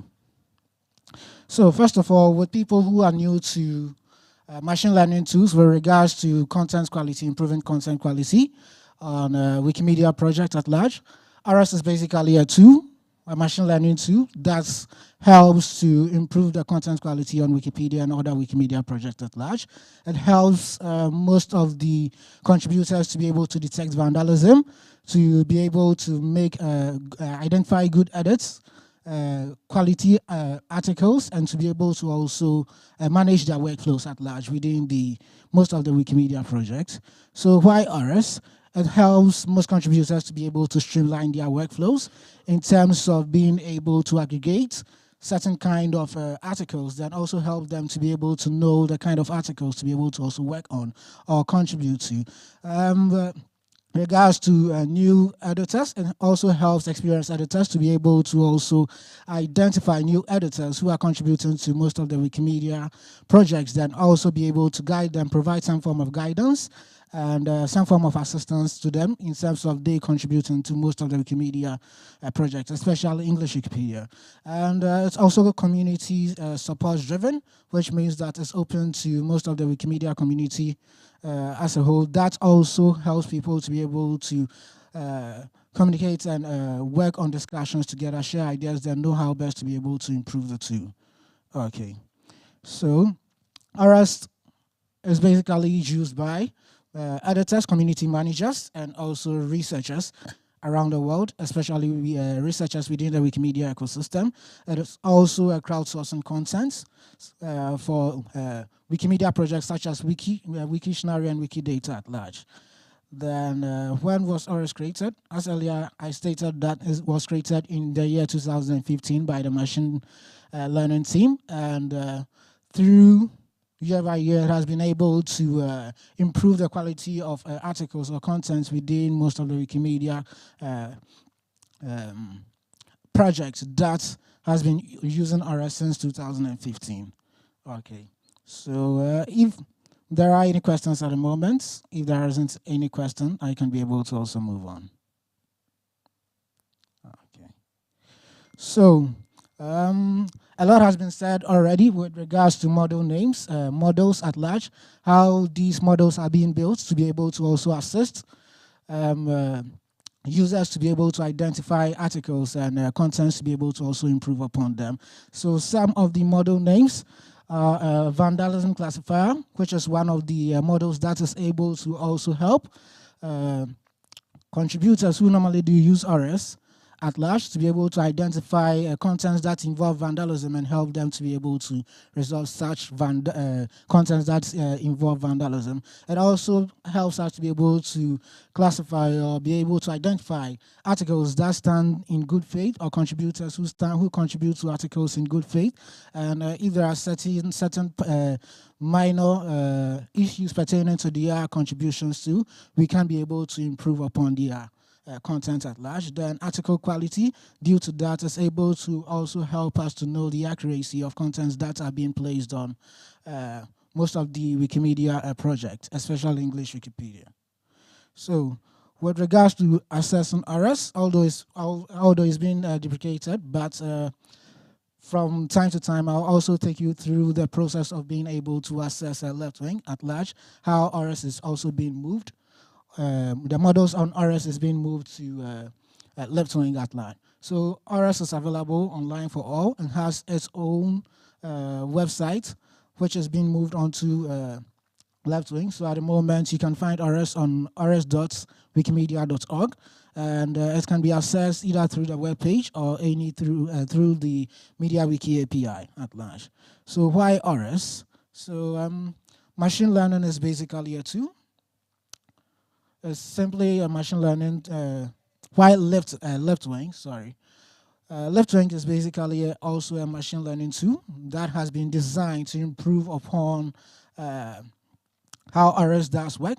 Although it's still under development, there are certain features that needs to be developed in order to be able to also improve upon the content's quality related to most Wikimedia projects at large, and to be able to also host multiple deployments in different languages, and also help different languages to be able to also identify classifications that they do want to work on. So with regards to the differences between RS and left wing basically is a generic model, as it was stated earlier within the first session before my session. So it being a generic model, it basically also helps us. It basically also helps us in terms of article revision as well with regards to RS, but it being a generic model, it's basically hosts multiple models and helps us to be able to expand the production rights in terms of generating models that can be host a lot of models that can be able to also help us in terms of generating scores in different wikis at large with regards to languages as well. So with left wing, it being able to host models as microservices too, it can be able to also help us to aggregate multiple scores or many scores as compared to RS. And with regards to article revisions too, it can be able to enhance article revisions. So the content quality wise of article revisions improves from time to time with regards to using left wing. So it also helps us in terms of faster deployments. And currently, RS does has a pre-catch, which basically helps us to be able to get updated with regards to revisions that are being made on most recent changes. But with the functionality regarding to left wing, from time to time, that functionality too will be developed in order to be able to also contain that. So why RS is being changed from why the changes from RS to left wing? So with RS, it will become much more accurate in terms of contributing to Wikimedia project at large, in terms of its accuracy, in terms of using its models to provide article quality, using its models to be able to identify vandalism, using its models to be able to identify coordinated edits, and using multiple models within other wiki projects at large. So left wing is basically will be more sustainable, has the potential of being more sustainable in terms of going through the process of being able to update multiple models that are being built year by year, but it being using microservices will will give it elasticity and will be much more sustainable in terms of using left wing. So with regards to accuracy, for left wing, studies has already indicated that left wing was able to identify 80% of quality revisions that were being made, while RS was able to correctly identify 70% of high quality revisions as compared to 80% of low quality revisions for RS at large. So in terms of scalability, RS can also be used in a number of ways in which revisions being done left wing can also be used in a number of ways in which revisions being done on RS are not able to meet. Since Wikipedia keeps growing and technology keeps evolving, within the technological infrastructure of Wikimedia too still needs to grow, and there needs to be improvements in terms of technological infrastructure at large. That's why we've decided to be able to move on to left wing, to be able to improve upon content quality within most of the Wikimedia projects. So, as stated with sustainability, it also helps us to be able to update new data in order to be able to remain accurate. That was the job that RS was basically doing.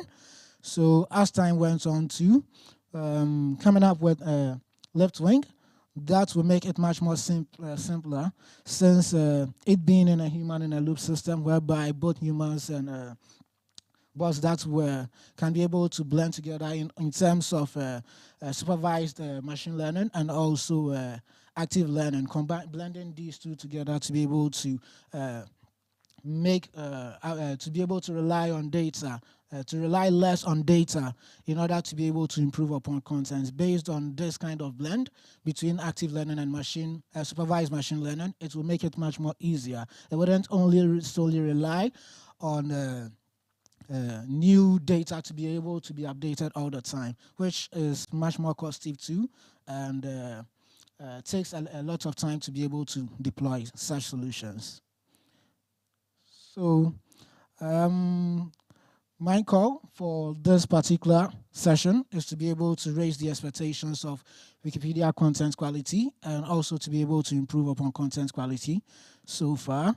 And we also do look forward for you guys being able to also follow the updates and procedures that are being implemented in order to be able to also help and contribute in terms of improving content quality within most of the Wikimedia wikis that we do find ourselves in. And as time goes on, as models are being generated in different languages, from a good faith model to other different classifiers and models too can be able to also help us in terms of knowing how best we can be able to also improve upon our contents on most of our Wikimedia wikis. Now, to be able to find most of the resources that I used for this particular session, you can be able to visit the RS website to be able to go through the whole procedure, then understand how this tool is serving a great purpose within the Wikimedia ecosystem. Aside that too, you can also visit the RS page on Wikitech, same for left wing. Then if you want to try or have a feel of how the RS2 is currently working, then you can be able to also try the special page on recent changes on English Wikipedia, or if you are already an administrator on any of the wikis on English Wikipedia, so you can just feel free then try to go through the process of downloading and installing Haggle, then know how best to be able to use these tools to be able to improve upon content quality on most of our Wikimedia wikis. Okay, thank you. If there are any questions, you can feel free and ask.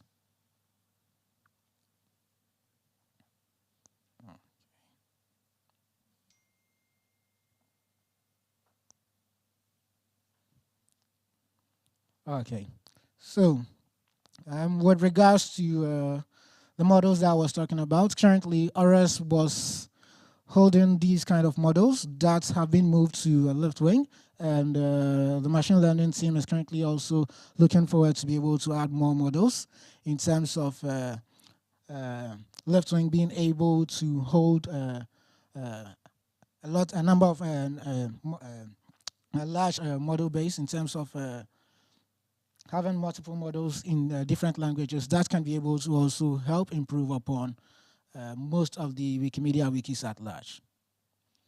So we have the article quality model type, we have the draft model type, the damage gen model type, which, as we can see already, some of them are already in different language wikis. Then we have the good faith model type that we can see in different language wikis at large. Then we have a model type for reverted articles that can be reverted, having the reverted button to be able to revert contents that contributors do feel that it does not meet the criteria, needs to be reverted or improved upon. Same for article topic, then draft topic at large. Okay. Thank you very much.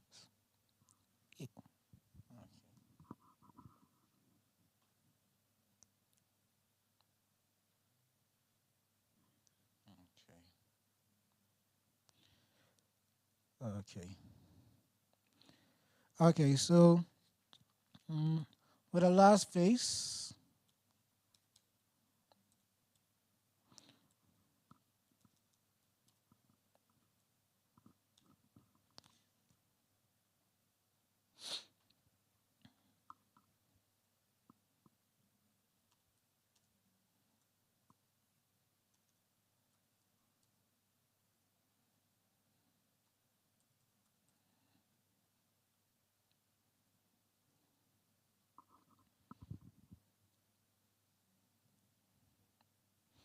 okay. So with regards to having ORS on our special on most of the special wiki pages, we can be able to find that these models are being implemented at the back of most of our Wikimedia wikis at large, and based on that, based on the model types that we do also find, we can be able to identify that as we are able to take any of the select any of the models that we do want to find revisions related to these kind of models, then we can be able to identify models that are related to such and we can be able to also find revisions that are related to such models, and based on these, it can be able to also help us to review or be able to go through some of the contents that are being updated or that are being published within our special revisions or revisions that we do find in our wikis. So as this tool is currently being deprecated, I do know that from once the whole tool is being, once the whole left-wing tool is being deployed, it will make it much more easier for people to be able to also use the left-wing tool at large. Okay.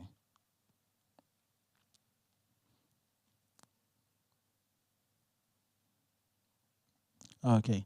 So with a template like this template can be reviewed based on the contributions that the person made. We can be able to also review such contribution, then know if the contribution is of good faith, if it's not on good faith, if it's been identified manually as a vandalism content, then we can be able to also select the vandalism option to be able to also rate the content or the updates or the revision that has been made as vandalism. If we want to roll it back based on your user rights that you do already have, you can be able to also roll it back. Same for all the user rights that you also do have using RS. Okay, so I would like to end here and have more time for yourselves to prepare for other sessions if there aren't any other questions at large. Thank you all very much for joining this session.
Hello.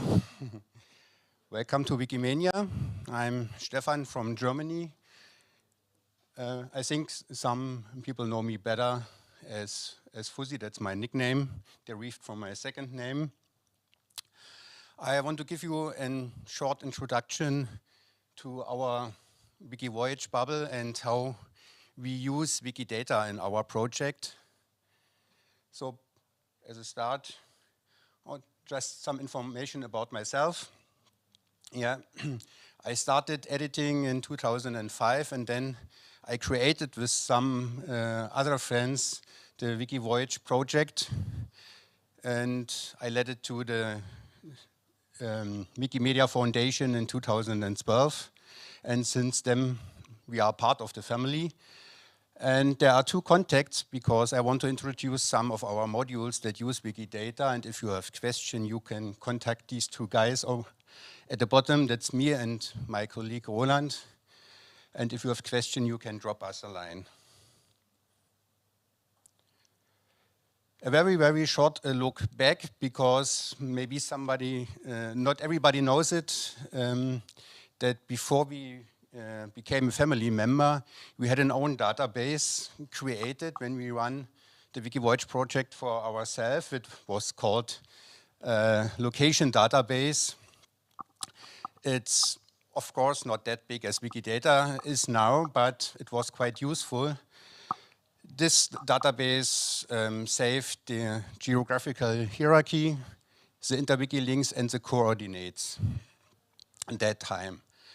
And of course, this database died when we moved our project to the Wikimedia servers.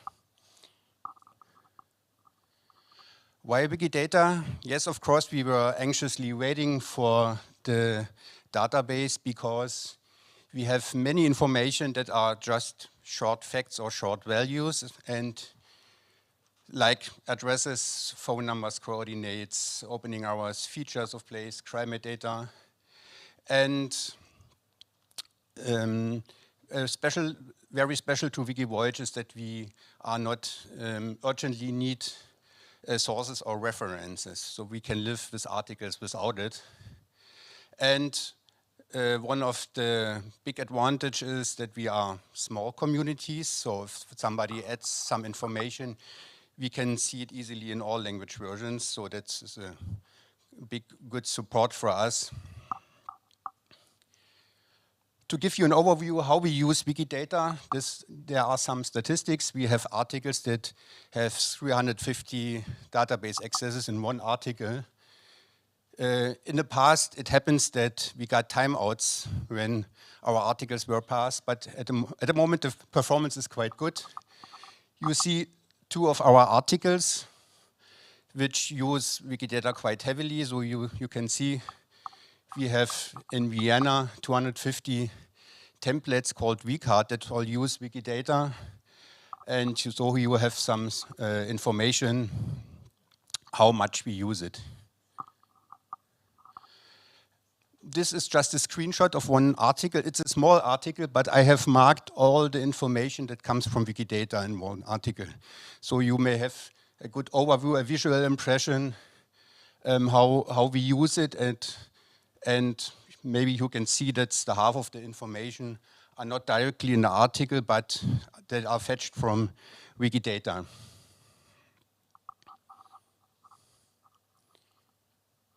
Yeah, of course, there are some challenges that we faced in the past or still face. So, of course, spam and vandalism, that's normal. People have to fix it. It can happen that values are deleted or changed, sometimes unintentionally, but I think the community and some bots can fix it. The second challenge is the changes of data models. We used Wikidata from the beginning, so it can happen that you write a module that works today and tomorrow it doesn't work properly because the data model and the information change. So I wrote as an example, I wrote a module that find to every place on this earth the first level province of a country. And meanwhile, there are additional properties that I have to process that makes the whole process a little bit more difficult. Second example is the OSM. In the past, we could save only relations, but later on, OSM entities were possible, but just with a prefix. But now we have separate properties for every information. So Wikidata is changing permanently, and if you write a module, you have to sometimes improve your modules as well. So sometimes it can be quite difficult to find the right value. We have ranks, like preferred, normal, and deprecated ranks, but sometimes the preferred value is not the right value. It can happen that a value has a preferred rank, but it has an end date. There are qualifiers, starting date or end date. So you can have a value that is preferred but actually outdated. So how to handle this? There are many decisions to make how you handle these data. And you had this qualifier that's just called off, but in the meantime, it shouldn't be used any longer. So sometimes if you want to fetch some information from Wikidata, you have to run analysis, how is it saved in Wikidata. So that's why we noticed that we need several modules depending on the data type we want to get from Wikidata. So I wrote modules for every data type. Even simple string values can be difficult. As you can see, the postal code of the Malaysian province Sabah is saved as a range value, just a normal string. And if you look to Chiang Mai, you have a big list. And this big list can make your info boxes blasting. So we had to create a module that fetches strings. And you can, in this example, you can give a limit of values. And if the count of values is bigger than the limit, then this module creates a range value. So you can see in our info box on the left side, the huge list of Chiang Mai is reduced to such a range value. Different problems can happen if you want to have numbers. The problem can be, especially if you have information from US, they are not in the unit that you want. Sometimes values are saved in miles or feet, and the German Wikivoyage wants to have meters and kilometers. And so I have implemented automatic conversion. You can say which unit you want, and if it's not saved on Wikidata in that unit, it makes a conversion for you, and then your information get displayed in the unit you want to have, like the area and altitude. The next feature are our get item modules. So if you have an item on Wikidata as a value, so you have the options to see just the text, like the bonus program of Thai Airways, or if you want, you can get a link provided. And the link that is provided has a priority. The first priority is that the link goes to the German Wikivoyage if an article exists. If not, it uses the German Wikipedia. And if this one fails, it goes over to the local Wikipedia. So if you have an article about Thailand, it would go to the Thai article in that case. Yeah, we have special modules for getting images to be put in the info boxes. If you want these flags or coat of arms or seals, you can easily just use the first letter if you write in your info box. Okay. Thanks. So you can just use in the parameters the first letter, and then it will show us coat of arms or flags or something. And special features are the location maps. You can choose for the whole wiki which kind of maps you want to see.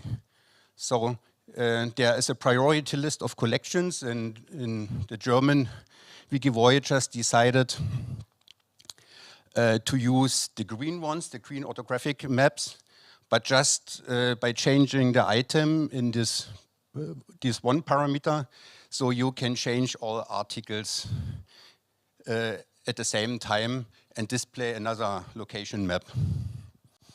And we have a special module that's climbing up the geographical hierarchy on Wikidata, and it determines the first level province of every town in every country.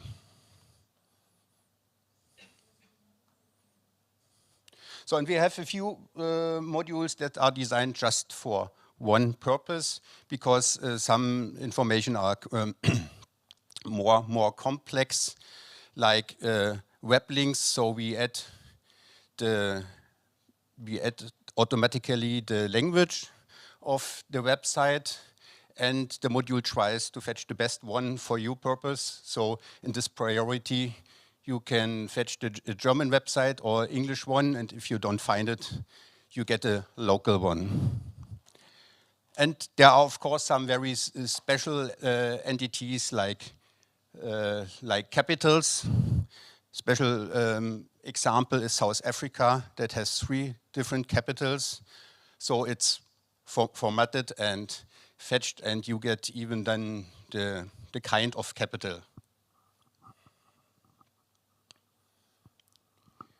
All our modules can be used within the text, and it has an option to be a part of the info boxes. So you can just start an info box with an opening template and then just add one of these modules and get your content displayed. If you use a parameter and leave the value out, then it's fetched from Wikidata, but you can give also a local value, which is displayed in that case instead of Wikidata. But in the background, there's a comparison with Wikidata. So the result of this comparison is showed in, I made some screenshot of the HTML. So you can see that the result is shown in classes. And if you use a gadget, so you can color the information. Also, it's shown in the tooltip. So if you open an article and see it in red or green, then you know if it's green, the value on Wikidata is the same as in a local wiki, so you can just remove it in a local wiki. Or if it's red, you can decide, should I fix Wikidata, or is my local value the wrong one? So I can just delete it as well and use Wikidata in future. And because we use these classes, so maybe in the next step could be to develop some gadgets or features that use these classes and make for you a form that uses the API of Wikidata to change the information easily, so you don't have to go over to Wikidata, and it's easier for newbies just to add Wikidata from here. It could be the next step, that's why we have implemented it, and I think it's quite useful. So the biggest module is our vCard. It provides information about all places that are in articles, restaurants, museums, temples, whatever. This module creates all the information. It creates the pin on the cartographer's map. It creates microformats for external tools to save automatically the addresses or phone numbers. It formats the phone numbers that you can easily call or Skype to this place. And there's an info box that you can create with just a button. That is quite useful on a mobile version when you are in a foreign town and just jump into a taxi, it creates for you this text for the taxi driver. So the article recognizes, okay, I'm an article in Thailand, so it creates even in Thai language, please take me to this place. So I think it's quite useful when you are on travel, just to show the taxi driver, yeah, take me there, please.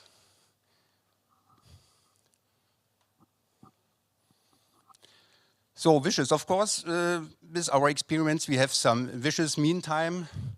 Sometimes the interface is quite difficult, especially for newbies. It's still, I have to say, quite nerdy. So what we urgently would need is a coordinate picker. You still have to copy it from anywhere inside the form. And even if you see you have different inputs for date values that result in different values on Wikidata. So if you try to type Jan, it's just created with date. If you write January, yeah, it's the German one, it's just a month. So, and date output is with localization, but if you want to type in local values, it's not recognized. So the German October is showed to you, but you cannot input it. And sometimes it's quite tricky if you copy it from other websites. There are non-breaking spaces that are not recognized as really spaces. So maybe there is still some space for improvement. And if you type after every single letter, it's a lot of internet traffic. If you have a low internet, it can be, yeah, you need some patience to input your data.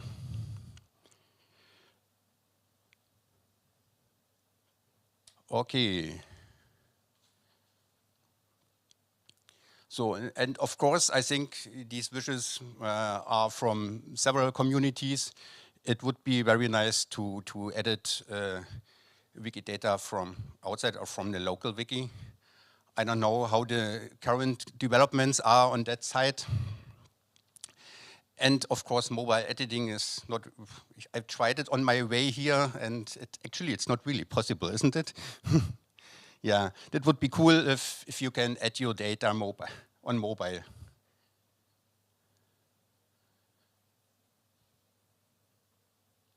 So the next problem is we have a lot of information that we use regularly. So if you use a model several times, you have an access to internet several times. There are many information that are needed all the time in one article. So it's like calling codes, ISO codes, and phone area codes. At the moment we make a Sparkle request, and then we copy it to an editor, format it as a Lua table, and then save the Lua table in our local wiki. So have an easier access to this information. It would be cool to have a tool, I don't know if some exist, I ask around, that can do it automatically. Create a Lua table and save it, maybe as a cron job or a bot. I don't know if a bot exists at the moment, but at the moment it's more manual work to copy this information. But to reduce the access, it's quite useful to have some permanent information in your local wiki. And one thing that would be useful is some better functions. So some Lua functions. We have at the moment just get the best statement. But if you remember the problem at the beginning, the best statement is not the current one always. Maybe that it would be useful to have a Lua function that gets the most recent value. And other informations like the last edit date is not available via Lua, just via APA. There are some wishes we have at the moment currently. Yeah, and constraints. I think there are more discussions about constraints. Do we have some more, or should we have some more or not? We would like have some more, but I know not everybody wants. And of course, more data. One data that we miss is climate data. We would like to create this climate diagrams, but at the moment we have no information about that on Wikidata, and it would be useful to have some. I got a question in the meantime.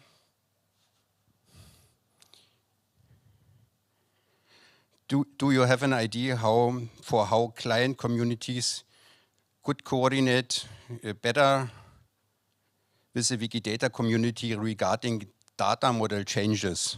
Oh, at the moment, not really. It's quite difficult. You have to browse around many discussion sites on the properties. Yeah, an idea at the moment, not, I have to admit. But there's Lydia, maybe you know something about it?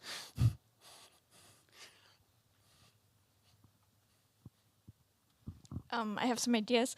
One of the things that came up earlier in a different context, also modeling challenges, was to do one of those community days that we've been doing in the past around data quality and lexicographical data, to do one for data modeling, where people like you from Wikimania could come and bring up a challenge and discuss that with the community. So that is something that I'm going to bring up with the team and see if we can make that happen.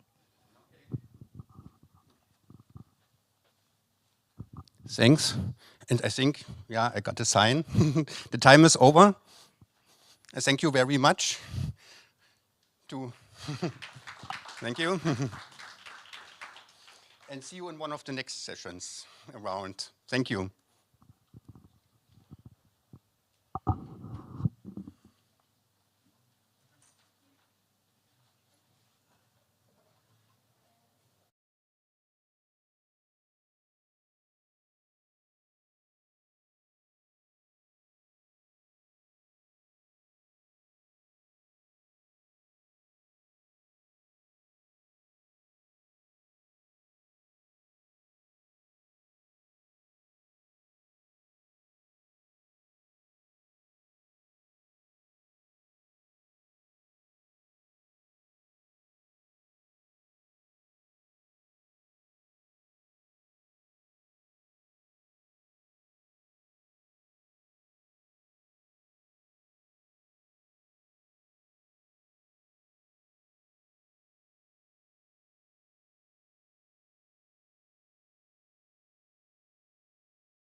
Hello, hello. Do you hear us? Yes. Oh, there's Sam Walton. Hey, it's me. There are people here. There's, I don't know, what, 10 or 15 people here? I don't know if we can get a camera on the room, but you have attendees. Oh, there's people there. Wait, what is your name? I'm Lena. Lena is here.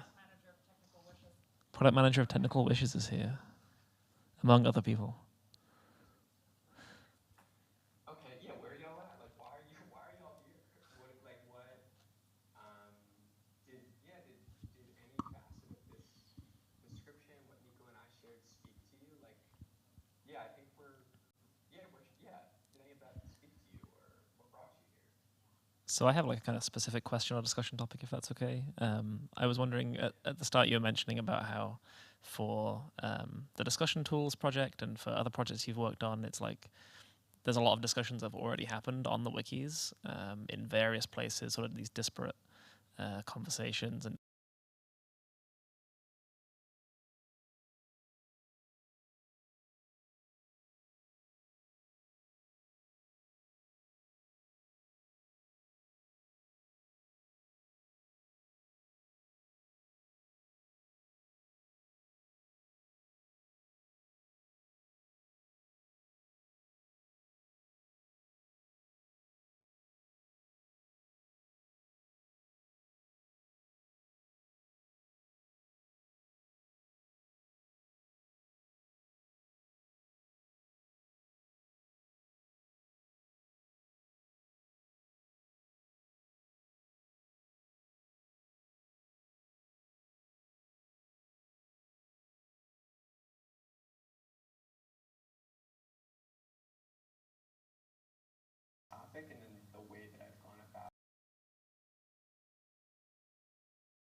about now?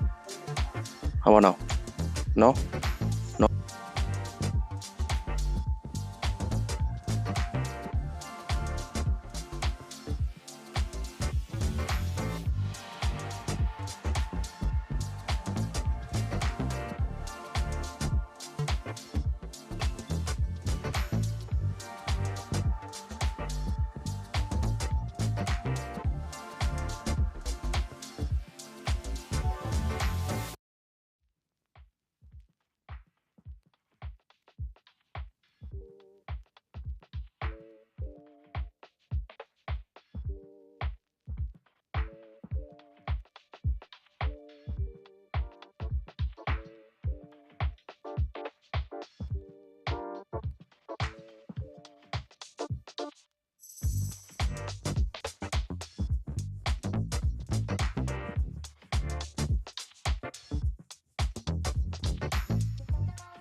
Wikimedia movement.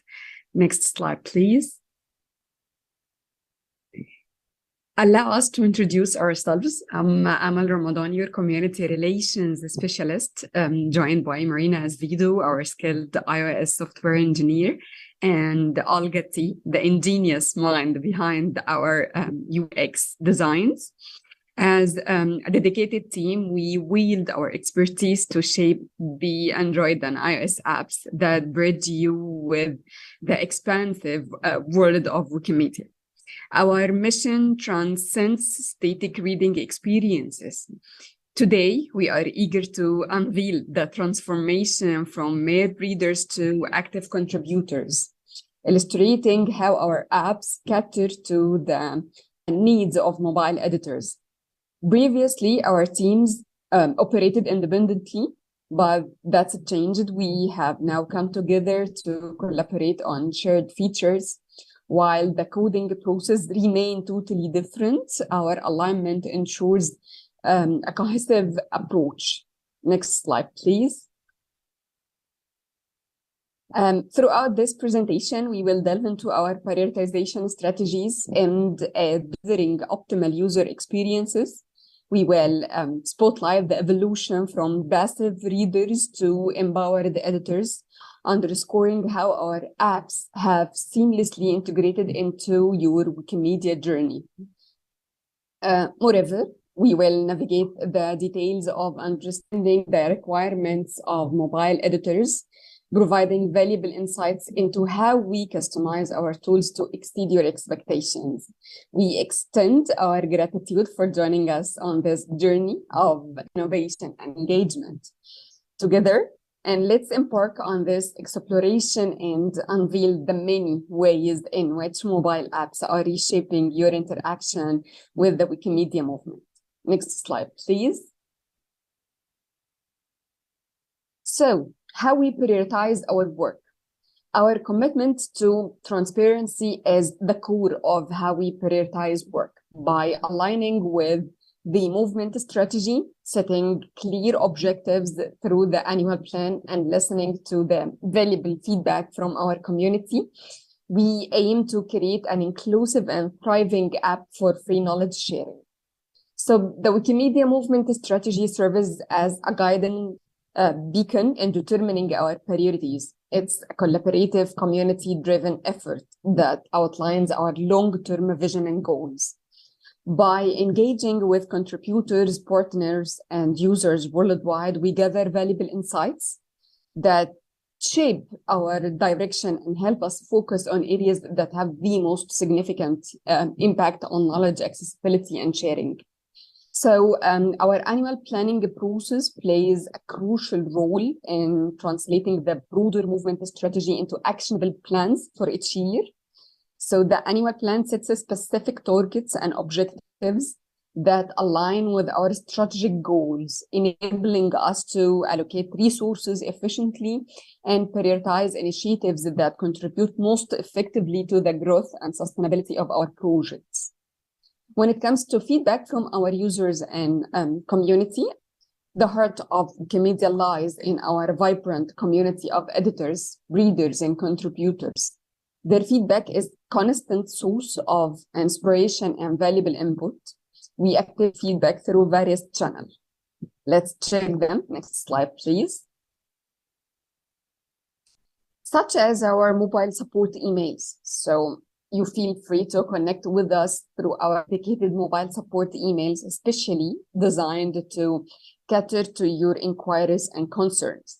Whether you are encountering technical glitches or seeking assistance with app functionalities, our team is ready to provide remote and personalized help to ensure a seamless experience. Next slide.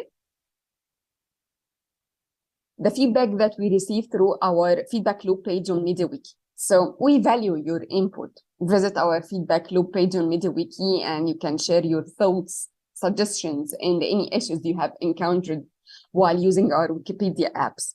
Your feedback plays a crucial role in enhancing the user experience, and we're committed to actively listening and responding to your insight to continually improve our apps. Next slide, please.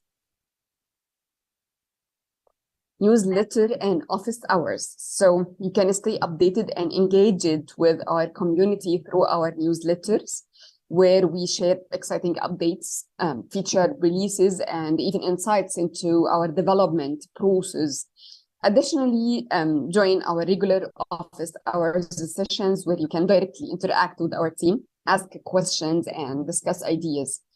We believe in fostering an open and collaborative environment, and these platforms are designed to facilitate a meaningful interactions with our users. Next slide, please. When it comes to our team heuristics, our apps team operates on a set of guiding principles that shape our decision-making and collaborations. So there are some heuristics that we develop within the team in order to think of what's the best to bring into the app. So the first important element is mobile first. So the core of our approach lies in a mobile first mentality. We design and develop with a mobile user at forefront. So recognizing the growing significance of mobile devices as primary access points of information, this strategy ensures that our apps provide a seamless and optimized experience for users on smartphones and tablets even. So that if we are doing a new feature, that it will be in a way that makes sense to the app users. The second point is experience continuity. So seamless user experiences are paramount, whether transitioning between devices or engaging with our apps across various platforms. We prioritize maintaining a constant and initiative experience. And this empowers users to effortlessly interact with our content, regardless of their chosen access point and device. The next point is accessibility. So inclusivity drives our development efforts. We're committed to ensuring that our apps are accessible to users of all abilities, including low vision users and multi-language users who switch between languages for reading and editing. We also consider users with unstable internet connections, tailoring the experience accordingly. We invite you to engage with our open source code base and contribute. We're striving to create an inclusive environment that promotes equal access to knowledge for everyone. So personalization and customization. Recognizing the diversity of user preference, we're working towards enhancing personalization and customization options within our apps.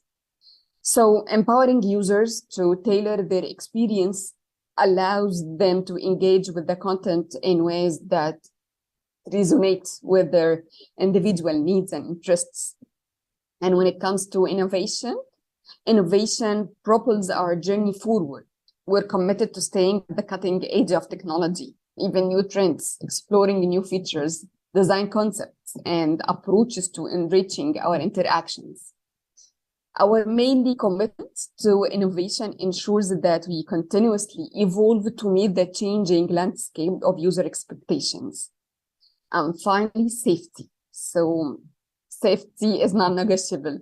We employ robust measures to safeguard the user data and privacy, as well as to mitigate risks associated with the misinformation and harmful content. So by staying proactive, we create an environment where users can explore and contribute to knowledge with confidence. Next slide, please.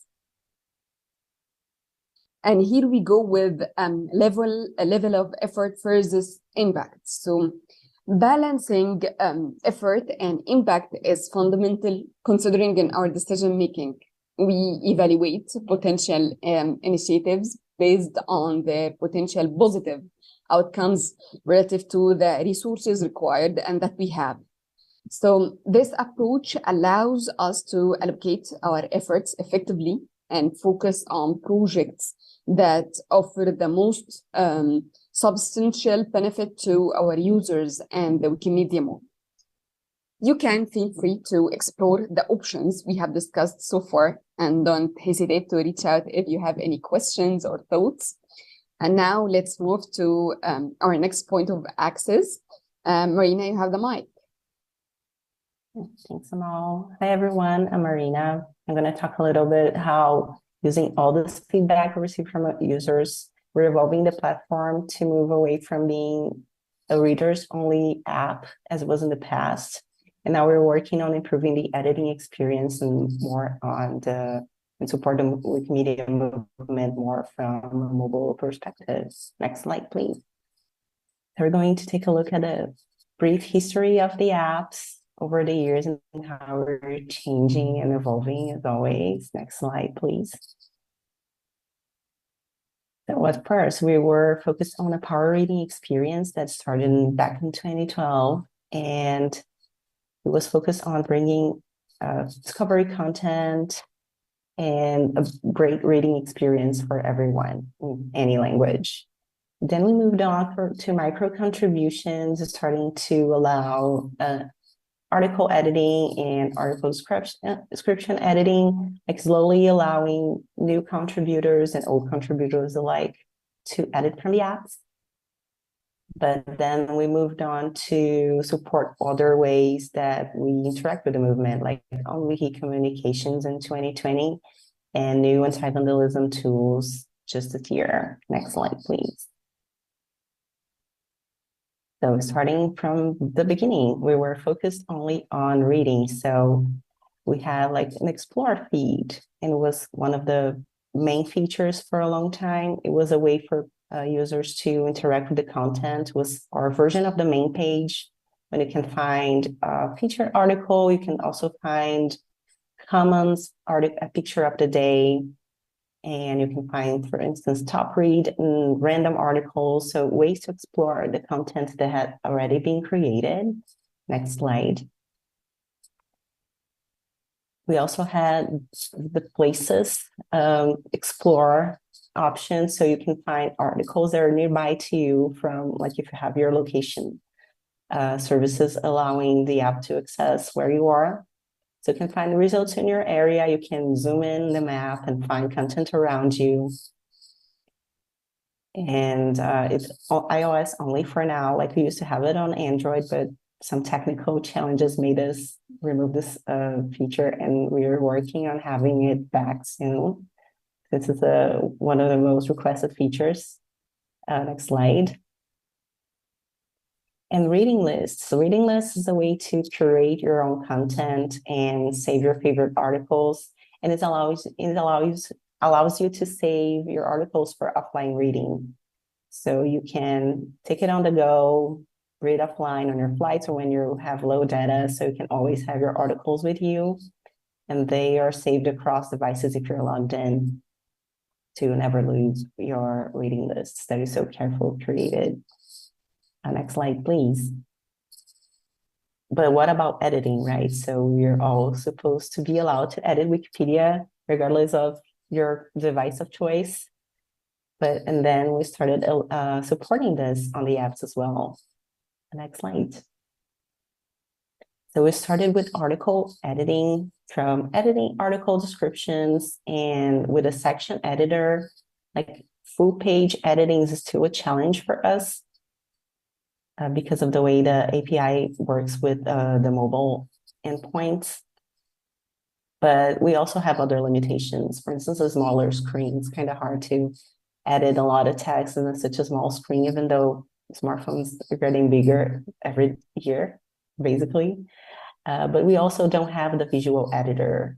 It doesn't work on the platforms in either iOS or Android. So we understand this is the challenge for newcomers. Like more experienced editors, they master Wikitext, but if you're a newcomer, it can be a little scary and challenging to understand what all those brackets are. And we can have support for templates and some other advanced tools as now. But we have to start from somewhere. So we started with this basic editing experience for articles and article descriptions, and also a first version of talk pages for user pages and article talk pages. Next slide. But editing is much more than just editing articles or creating articles. It's also about communicating with the community and interacting with other users. to curate the content and to help others, right? So next slide. So we are working on wiki communications. So it's a way for you to interact with the movement also on the platform.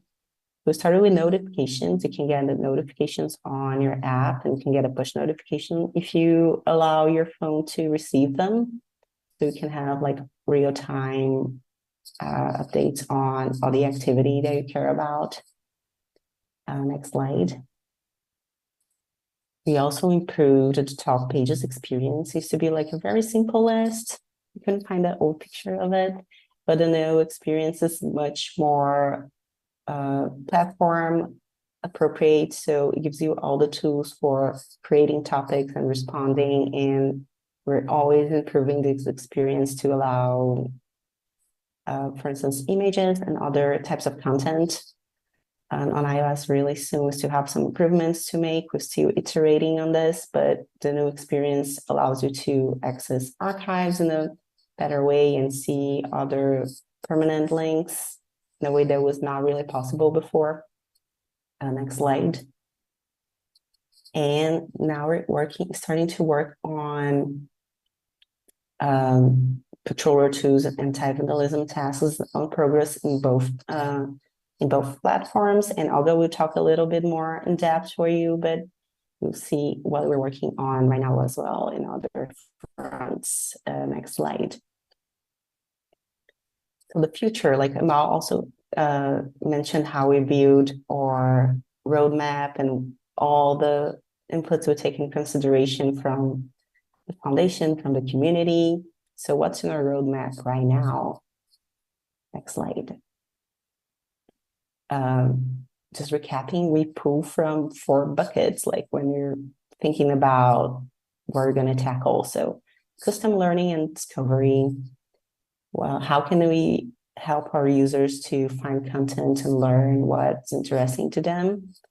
Quick but impactful contributions going to be our focus for this talk. Since it's a lot to talk about, we decided to focus on contributions today.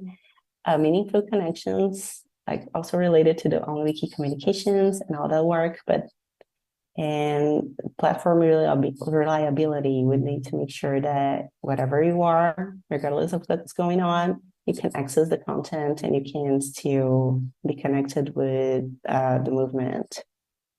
The next slide. So in progress right now, we have the patroller tools and anti-vandalism tasks. It's in progress on both apps. And right now we're doing watch lists on iOS. That's something that's super important for the most experienced editors. It's done in Android, but we're iterating on iOS. If you sign up for a newsletter, as Amal said, you'll be kept in the loop. Suggested edits, enhancements. We already have suggested edits as a more beginner task for newcomers, but it already is working on Android. We're working on enhancements now. And edit entry, it was complete in Android, and it's in progress on iOS. And edit entry would mean allowing full article editing and having a platform native editor, like used to be a web view on Android. It is still a web view in iOS, but we're working towards having a full iOS native editor in iOS, but you can already find this enhanced experience on Android. Next slide. And not started yet, but it's already on our roadmap, is suggested edit types for iOS. So it's another way to stimulate new users to interact with the content, to start editing. Curated tasks, also a newcomer editing experience that we want to add to the apps. And app donations, so for people that donate from mobile devices, we want to create a better experience for them to understand how donations are important, how they are used. So we're working on enhancing this experience, and also positive reinforcement. How can we keep editors editing and happy? It's not started yet, but it's on a roadmap. And now I'll pass the mic to Olga. Thank you so much, Marina. Hi all, my name is Olga. I'm one of the designers on the apps team, primarily designing for iOS. And I'll be presenting the section, Understanding the Needs of Mobile Editors. So as Marina mentioned, I'll go through some of the features that she mentioned in her section, but expand on them just a little bit. So community feedback and ideas guide our work. And over the last year, Marina mentioned that we've been working on and finishing up on Wiki Communications, and also are currently working on anti-vandalism tools and features. So why did we actually start working on Wiki Communication?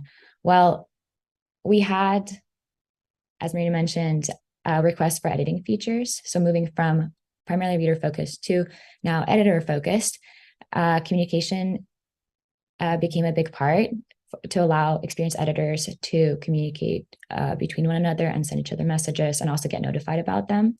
So these features that I will go through again are mainly adopted from the web experience, but altered to fit the mobile experience better. So as mentioned, notifications was a big part of it.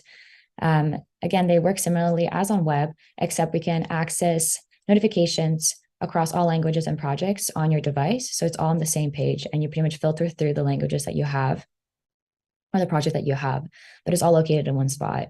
And also for push notifications, the ability to receive kind of instant notifications about any new talk page message or edits made to a page that you're watching on your device is available now. And then further, as mentioned, we have now native talk pages for both apps. This allows for kind of easy communication. Again, similar functionality. You can subscribe to different topics like on web, create topics, and send messages on user talk and article talk pages.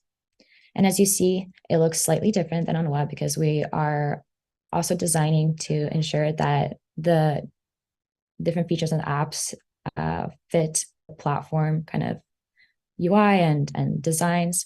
So we're always adopting that as well.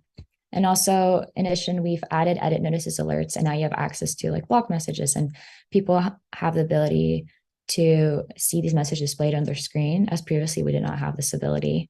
So that's finished up just this in this past half a year. And now to more of the work that we have ongoing. So this is not in the app yet, but will be soon. So this falls under, so Edit Patrol and Watchlist fall under anti-vandalism tools. And we had requests from community to ensure that the edits that are made in the apps are of good quality. And also we've had community ask for moderation tools that don't have preference for one specific language. So I'll be talking first about the Edit Patrol. As Marina mentioned, we are going to first have it on Android, hopefully released relatively soon, and then we'll adopt it also on iOS. And this is heavily inspired by all the different extensions and tools that we currently have on web to help patrollers review edits. So similarly to on web, it will allow people to review edits in their app, and there's a stream of edits from recent changes that you can tap on.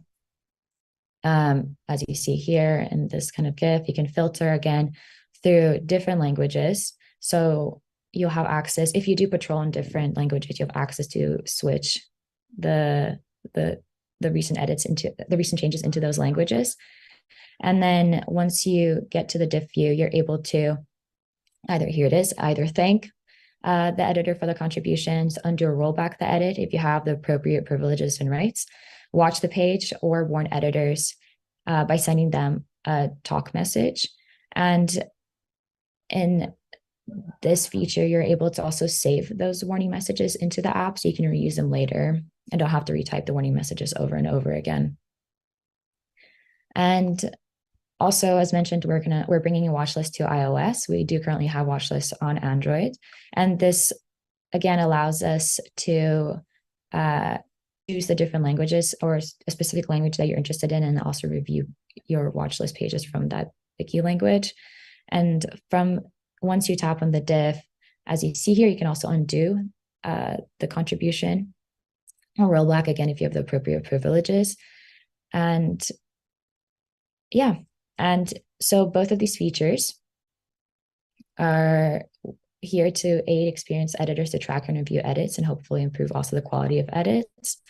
And as we're moving into this world of more editor focused features, we are doing a lot of research. And so this is a quote that I found it's kind of appropriate for at least the work that I do. So it says, research is what I'm doing when I don't know what I'm doing. So when looking at existing kind of community wishes and needs, and then also existing apps and existing desktop extensions and tools and features, and then also thinking of how to adapt that to on a mobile phone onto a small screen size and make it easy also for new editors and experienced editors to use and support existing experienced editor workflows. We do a lot of research. We are reaching out to community more and more to ask for their input, to run usability tests, to understand if the designs and if the research that we do is actually appropriate for their needs. So if you're interested in participating or following our work, or actually participating in the tests and surveys that we have, feel free to email me at the email listed here. So it's otechnova@wikimedia.org. We're always looking for volunteers to test this. Also, feel free to follow us on our Media Wiki page and our project page. There's updates there very frequently. Also, if you haven't downloaded the app yet, feel free to do that either in the Google Play or App Store and test it out and send us our feedback on any of the support emails. This is highly sought out right now. And again, as we're moving into more of editor focus, we really appreciate people coming in and leaving their feedback and requests. So on the behalf of the apps team, thank you so much for coming and watching us talk about apps. And yeah, and if you have any questions, feel free to ask them us now. We have, I think, a couple minutes. So yeah, thank you so much.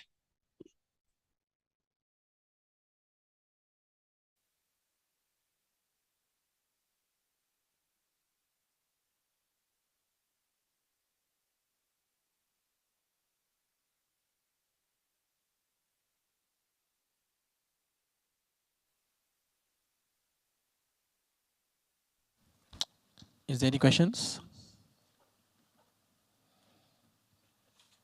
No, there's no questions.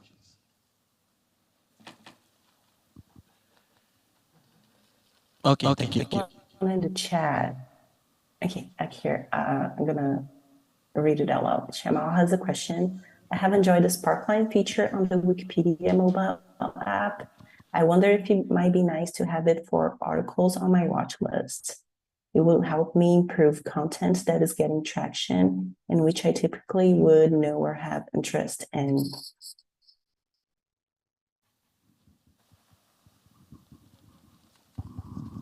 So for watch lists on Android, we have them. If you use Android, you're able to access watch lists fully functioning as you would in desktop web or mobile web, just with a nice UI for Android. And we're working on it for iOS. Still not available. We're constructing it as we speak. But then you would be able to watch articles exactly as you can on the web.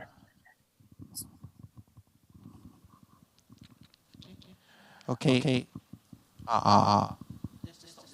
So hello, from Singapore in the on-site. So I just have very quick questions about like I just saw the vandalism picture which is implemented on the iOS applications like recently. It is gonna plan to implement it on mobile app as well. I mean not mobile app, sorry, mobile web.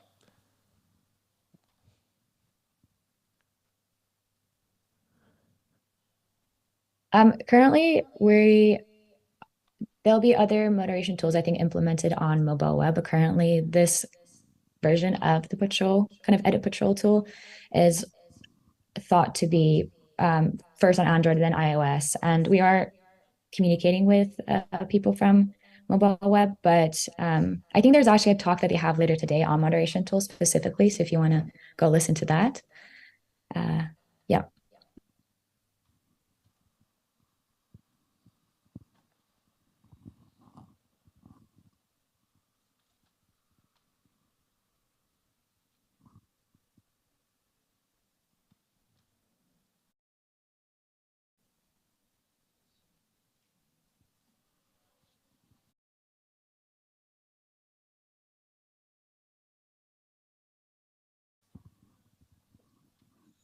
Hello. Hello. I'm one of the volunteers who developed the Commons Android app. And we try to keep supporting all devices. And I think that's true for the Wikipedia app too. And in fact, I think it does even better, support even older devices. And we have a hypothesis that all the Android devices are used in underrepresented regions of the world. And do you think that's true? And do you have data like that?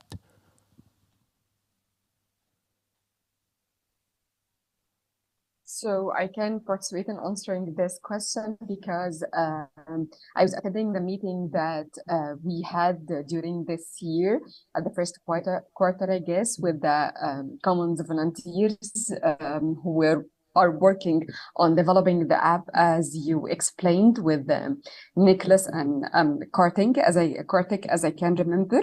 So we're actually working and supporting them, especially from our software engineers and the Android team, because they have history in helping the Commons guys in doing their work. So we're here all the time supporting and having their back, especially when it comes to the stuff that you need with the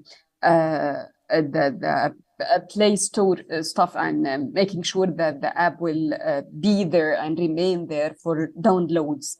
And for the second point that you mentioned, that's rated for the underrepresented areas that use the app. Actually, a huge part of our work now is like dedicated to how we can sustain the usage of our applications in these areas that can cause or can suffer from bad internet connection, stable internet connection, or even an older Android devices, as you mentioned. So what we can do here is that you can follow our pages for the announcement of the next office hour that will probably take place in the next October, and maintain this point as a main point that we can discuss in order to be taken into consideration for further details in the next period and the next plans that we're working on.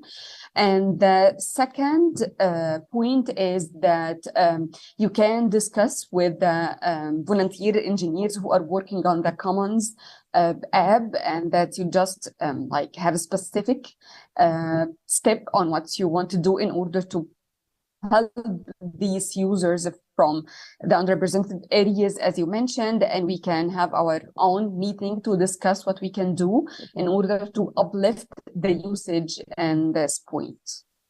I don't know if this answered your questions, or maybe if you need any more clarification, please go ahead. Yeah. Thank you. Yeah. Very glad to hear that. More than welcome. We're here to help.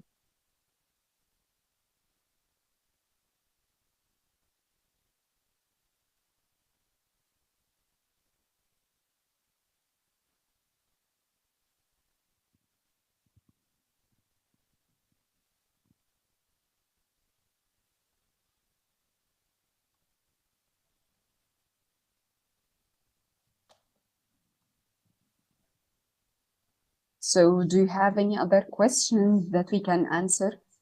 Suggestions or even feature requests that you would like to see?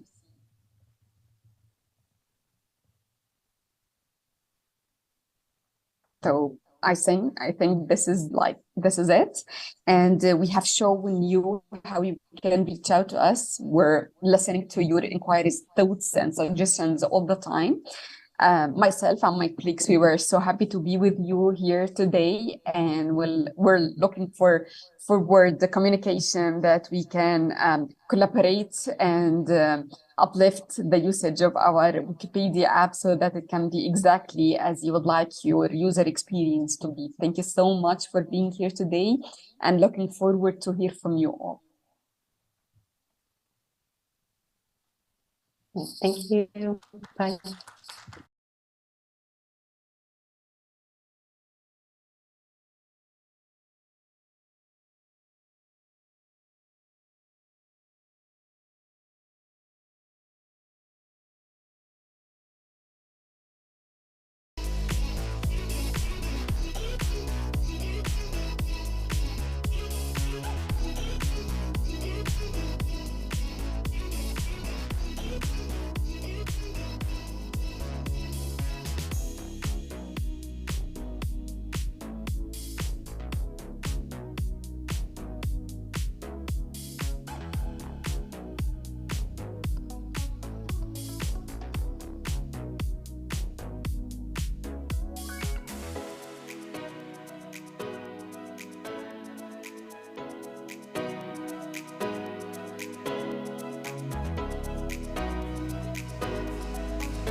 So hello everyone.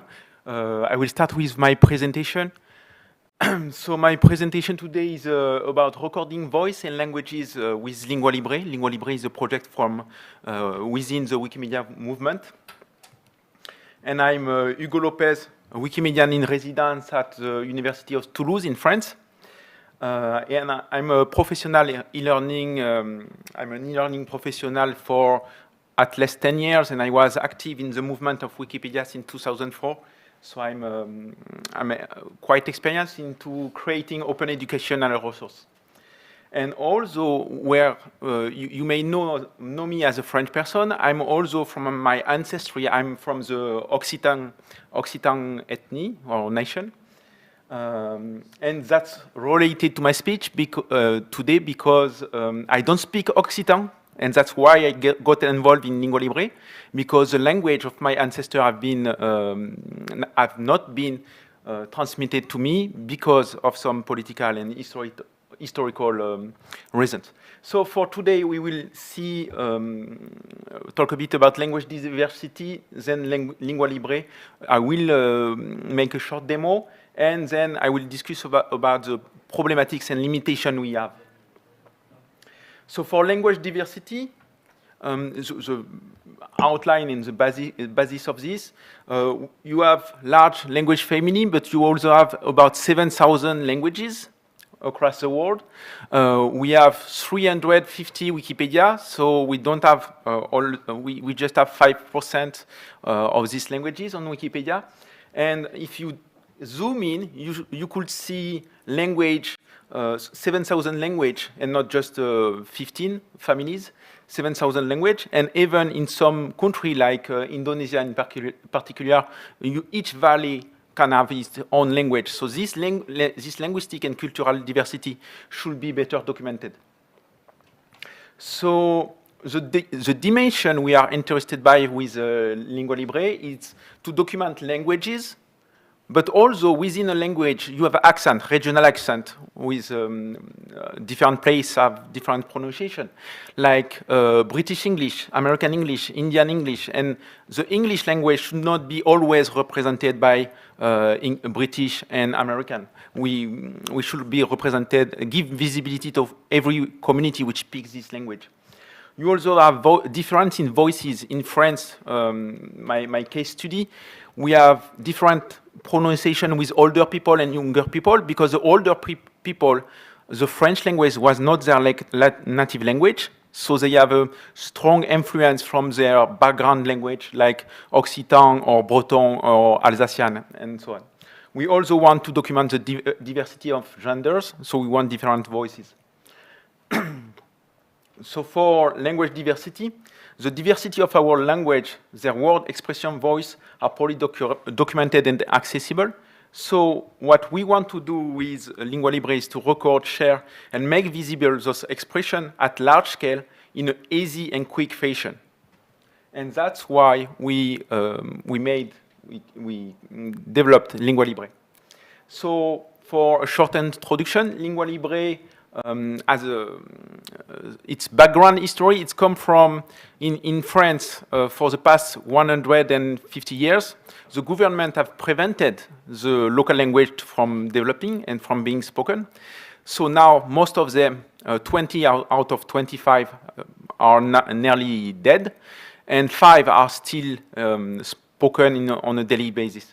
So the French government, under the influence of European laws, started to support our local language, and we created Lingua Libre via a collaboration between French University in Strasbourg and Wikimedia France. So we created recording tools to document first Alsatian by linguists, by academics, for e-learning purposes. Now, Lingua Libre, of course, is available for all languages, supported by Wikidata, so we can record all languages on the world. And we even have a Wikipedia page in about 10 languages. So you can find more information on Wikipedia as well. For the concept, the idea behind Lingua Libre is to, so we have languages and their pronunciation and their voice. We want to document them we want to document them. So we have the speaker, we speak this language. We want to make it face single page apps, so Lingua Libre, where I can record this, this language. This create data, so we create quickly a set of audio file that we can reuse later. And this audio file data can be used by e-service like e-learning or Wiktionary and so on. I will make a demonstration now of Lingua Libre. So basically the interface looks like that when you enter the recording studio. So after this, give me a minute. Okay. And is it possible to use this microphone? Yeah. Okay.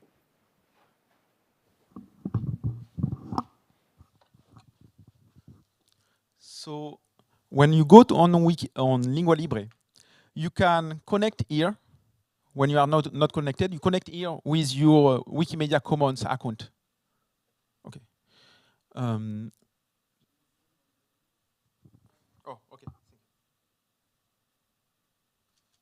So here you log in, okay, and here you have access to the actual tool. Okay. When you click on record, you access the tool. Here you can change the language, so you can put in Chinese, Spanish, or all a whole set of language. And it's accessible on Translate Wiki, so you can also translate into your minority language. Once you access the tool, okay, you first do a test. So, Adichat.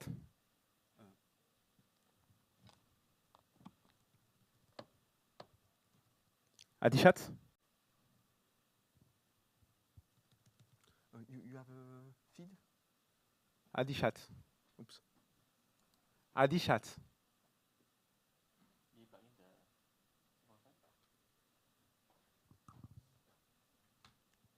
That was not print. Adichat. So I started test. Adichat. Adichat.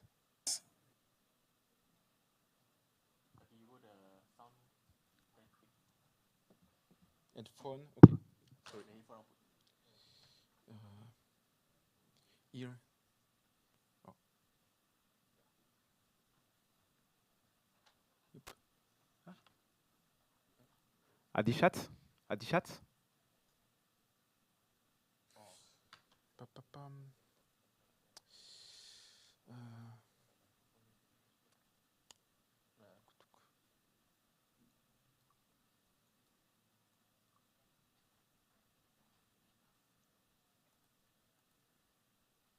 Adichat? Alvin, you got a separate mic output or it's just one? That means cannot because it's sending to me. Output or it's just one? That means cannot because Adichat? Oh. Adichat? Adichat? Adichat. I will have difficulties to make the... Adichat.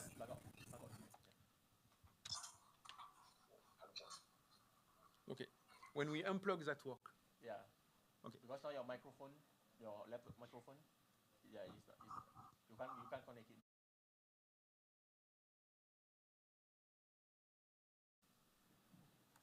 Adichat.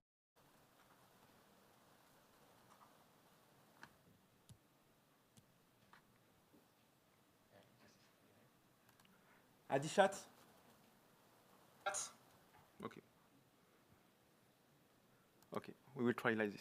So when we get there, we are at step 2, the speaker. I will do my best for making the demonstration and explain to you. So when we are here, we have five steps. The second step is to define the speaker. So this application was built by linguists. So we want to define who I am. So I can use my Wikipedia username.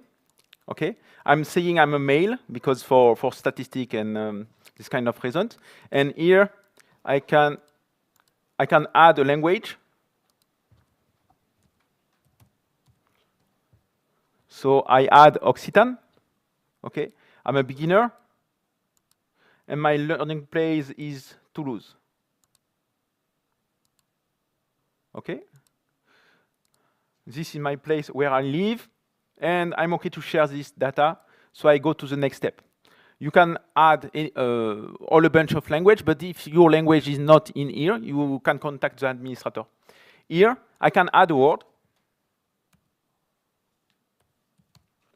So by example, IDU means hello and goodbye.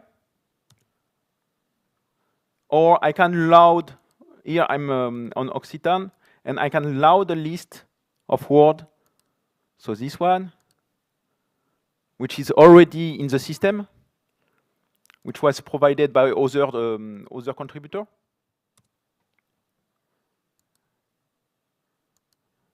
Okay, so now I have a list of words to record, so I can speed up my work. I go to the recording phase. Now we are in the actual recording studio. So we have some shortcut. If I want to move faster, jump some word. If I want to return to some word. If I want to delete or just keep some word. So I use the arrow to go faster, or the space to stop the recording. So now I will record this. Okay. I press this button and I will start the recording.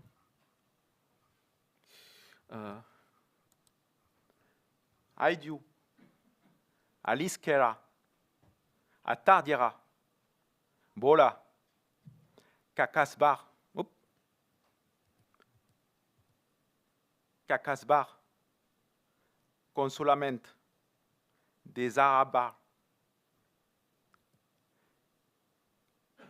Desaibar, Divagator, Engolidor, Espirar, Finter, Gotejar, Javelizar, Marginal, Navigatrix, Particularitat, Polydor, Raszodia, Rimadis, Sirmentejar, Tolerable, Alisker, Atardivada, Bola, Cascantejar, Consolant. Okay. So you see the speed of the recording, and if we are fluent with this language, we can go faster. I'm not fluent. Oops. And I move to the next step. I press pause. Yeah. This is a review phase.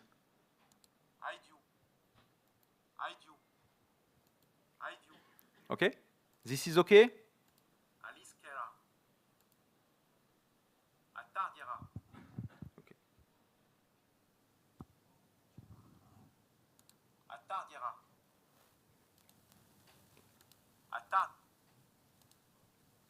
Kakasbar. Consolament. Desaibar. Divagator. Engolidor. Espirar. Finter. Okay, if this one is not okay, I can uncheck it. So I will not send it to comments. And then I can send my 24 audio to comments. Okay, and you can see here, they are sent to comments. So this is directly sent to Wikimedia Commons. Okay.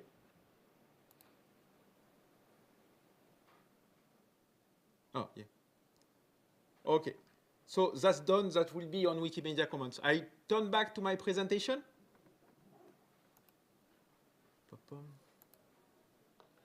So, this is the idea. We generate data. We want to generate data so we can send it to comments, and then it will be automatically updated to Wiktionaries.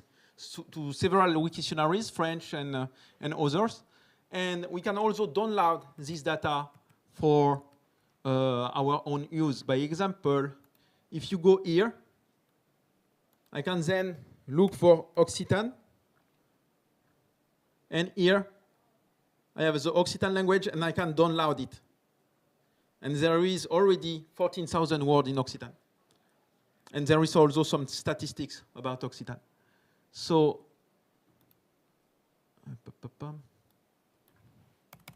and this page is accessible here, okay? The dataset page. Oops. Okay, dataset page. I will go back. Oops, no, that was not what I wanted to do. Okay, no.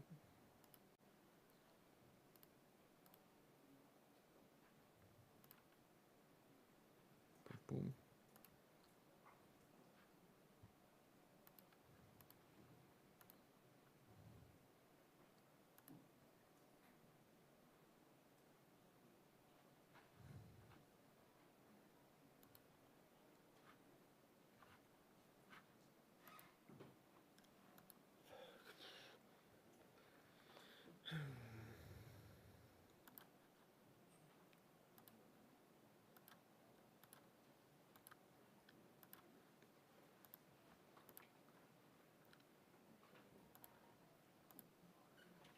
Okay, good.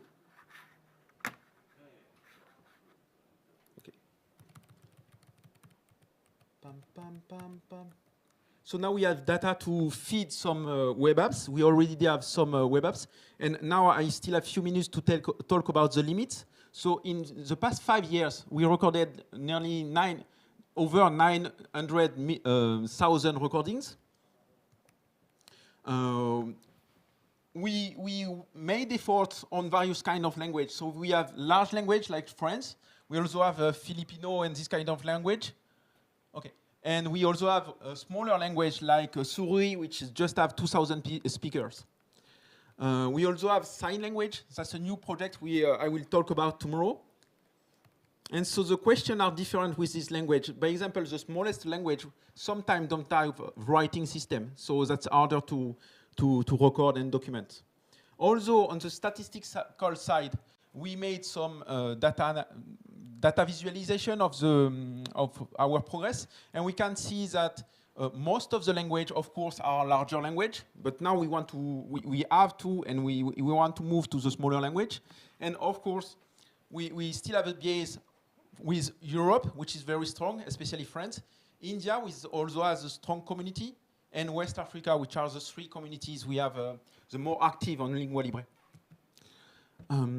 Also, one of the shortcomings we have is when we send the audio automatically to the Wiktionary.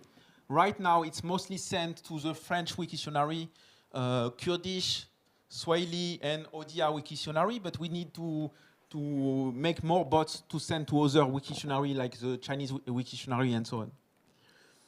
So there are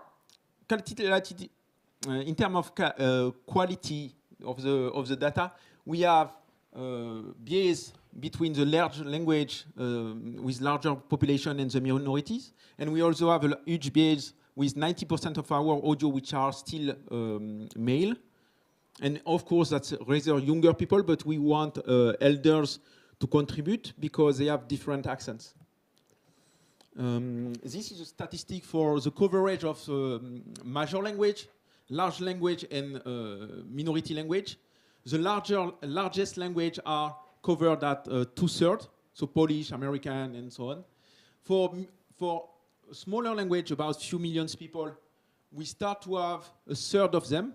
But when we are about marginalized language, of course, where there are over 6,000 smaller language, we just have 1% of them. So we have to migrate there because it's where the linguistic diversity is.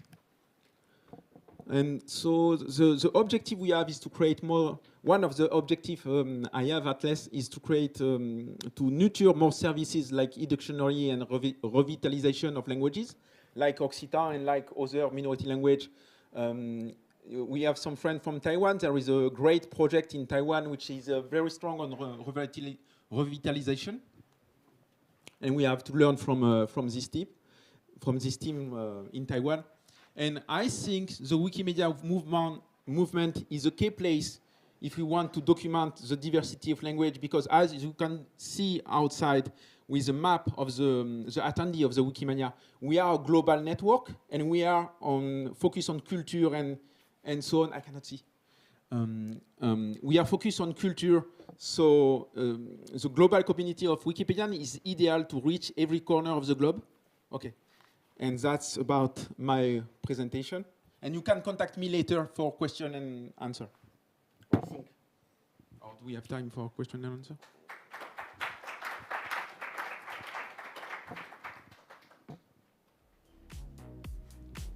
Thank you.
You hear that? Yep. I'm not surprised that you hear it. That's fine. Do you hear me in the back? Okay, good. Yes, even if. What are we demoing, by the way, other than join strings? Really? People.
One more thing. Should we move this out of your way so you don't trip over? Steve drops one more thing. It's live. So, I'd like to invite anyone who is here to ask us a function here to try it out. And also to invite to the session tomorrow,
Hello, everyone. Thanks for coming here. Thanks for coming from the tea break so timely. I expect a few more people to come in during next. You don't hear me? I'm still very quiet. Okay, this is better. Okay, I think they help with that. Okay, thanks everyone. I'm Denny Vrandicic. I'm head of special projects at the Wikimedia Foundation. I'm still trying to figure out what it means. One thing that is I'm working on the Wiki Functions and Abstract Wikipedia project. With me today is James Forrester. Do you want to introduce yourself? Hello, everyone. I'm James Forrester. I'm working also on Abstract Wikipedia and Wiki Functions. I'm tech lead for that team. I've been at the foundation for 11 years, and originally I was a community member starting in, 2002. So that's been fun. And yeah, here to talk about Wiki Functions. Also, James is one of the few people who has been to every single Wikimania before. So if you have seen him before in one of those. Also here is Nick Wilson over there. He's having a microphone for your questions later on. And he's working also on the Abstract Wikipedia team as in the role of the Community Relations Specialist. Thanks, Nick. So, we're here today to introduce Wikifunctions. Wikifunctions is live since 2 weeks, I think, approximately, more or less. And we are slowly starting it up and rolling out, giving more and more rights to folks to edit it, to read it, and so on. And the reason why we're so slow is because it has a few unique features that haven't been before around in Wikimedia projects. So we're trying to figure out how exactly they work, how exactly to make them work in a safe way, in a way that is efficient and that will run. So we're starting up, and we're in a very excited point. So, this one is the green one? No, this one? Oh, perfect.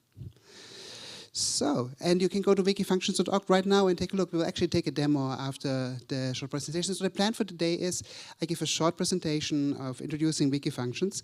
After that, James will give us a demo of the site, and then we'll all invite you for your questions and discussions about the topic. So we will have plenty of time for discussions. The goal is that we don't take even up in half an hour or something, but rather that we are shorter than that. So as you know, we have a lot of different communities. There are about 770 different Wikimedia projects out there.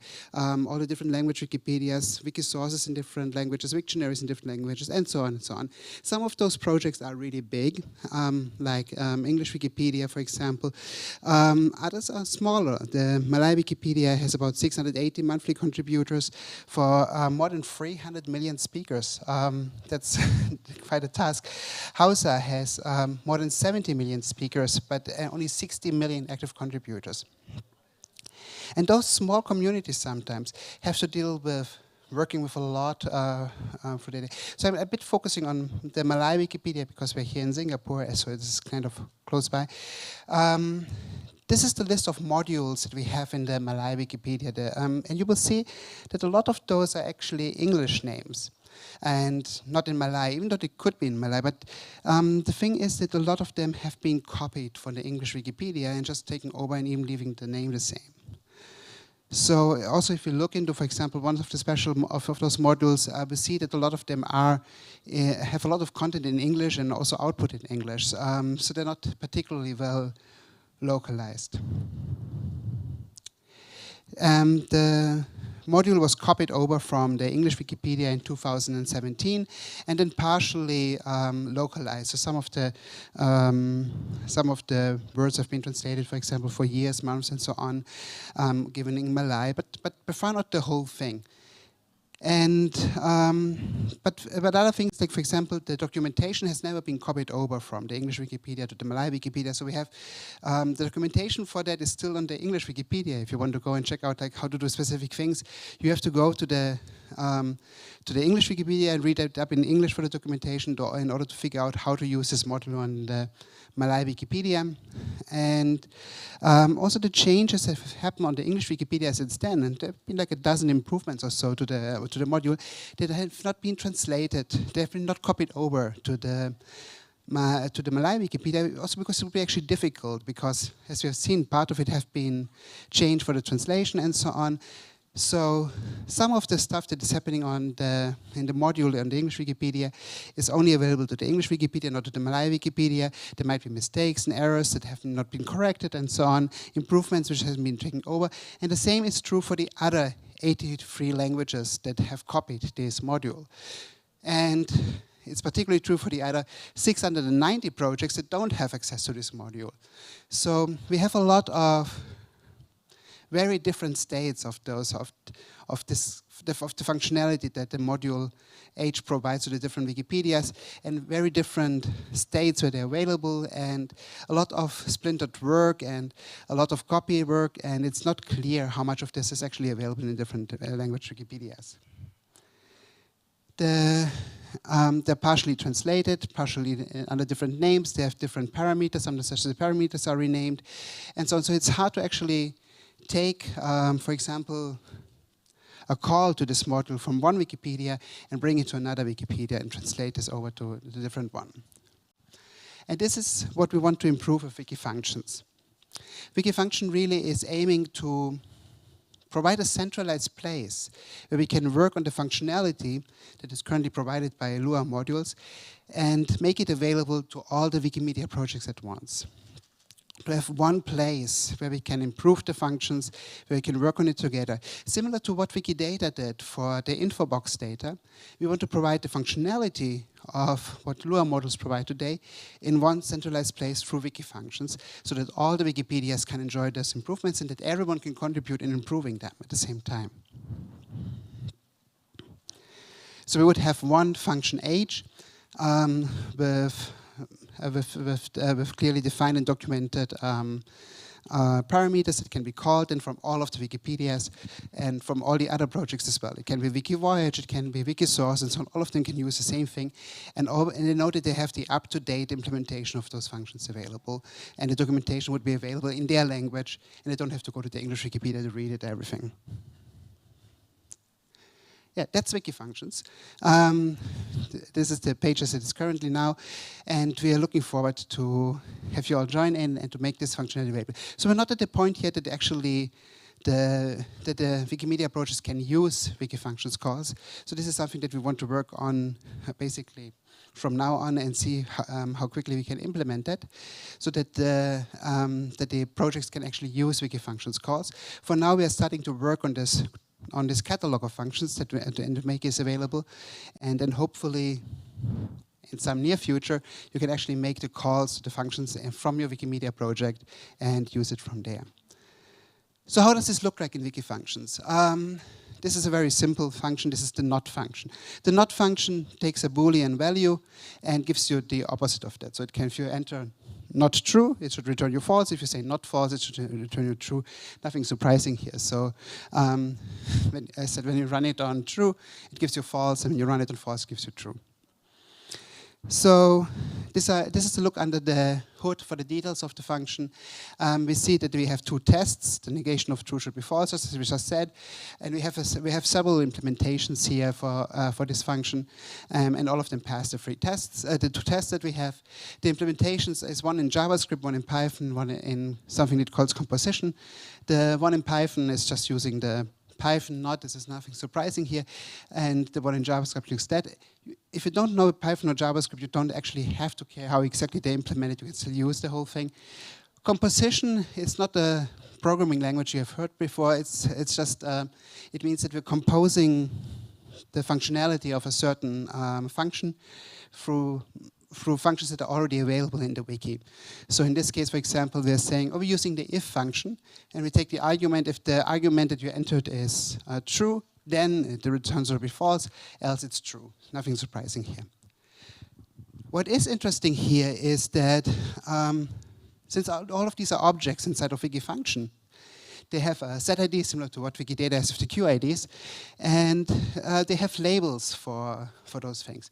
So things like function call, things like the if function, false and true, they're all objects in Wikifunctions have labels, which means that what we see here is just the English view on this page, on the composition page. We can have the same thing, for example, in Polish, and it's completely translated into Polish. So we have to actually the function call in Polish here. We're saying yesly, we have the argument, and if it's true, then it gives you false, and otherwise pravda. So you can read those compositions in your language, whatever your language is, and you can also actually contribute in that language, just like with Wikidata. So you don't have to be programmer, you don't have to learn English first. You can just use this composition thing in order to get new functionality out of Wikifunctions and create it there. So that's Wikifunction. I think we are moving to the demo now. And thanks. And I give over to James. Hi, everyone. So the first rule of tech is to never do a live demo, so I'm going to do one anyway. So this is the front page of wikifunctions.org.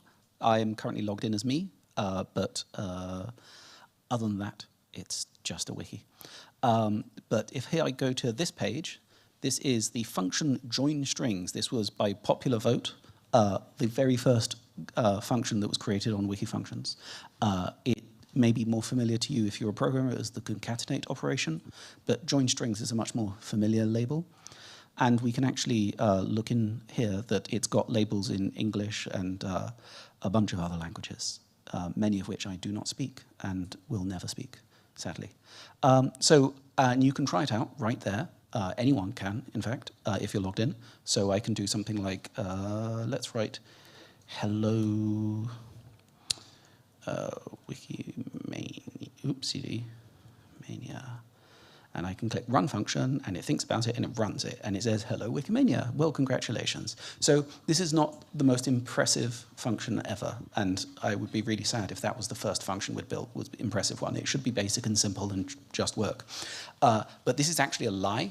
If I click the details button here, which is very techy and boring and you probably don't want to press generally, you'll see that I actually calculated this 12 minutes ago because our function calls are cached. So if I change this to a second exclamation mark, I will get a result back as well, but it'll take half a second more, he says optimistically, and now it's crashed. As I said, live demos. There's the second exclamation mark, and there, that ran 8 seconds ago, not 16 minutes ago.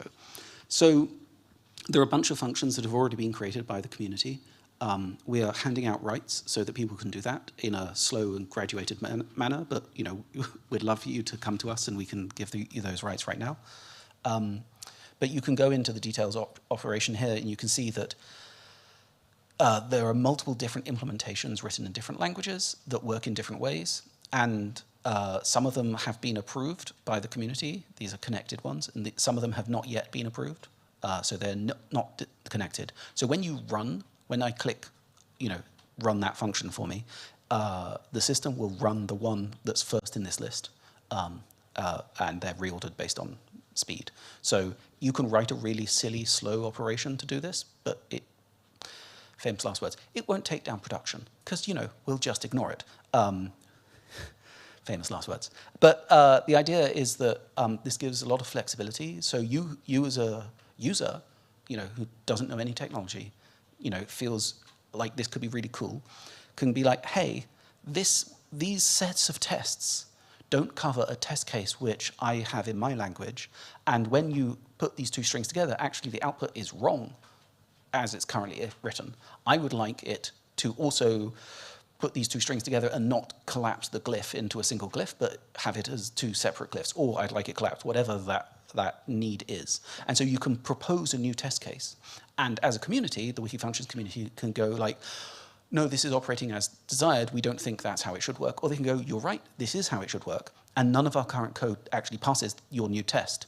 So let's go write some tweaked implementations that do pass all the existing tests that everyone expects and the new tests. And so the idea is not that there is a one standard function that's written and is true for all time, but that those can develop over time and for different languages, different communities, and different needs.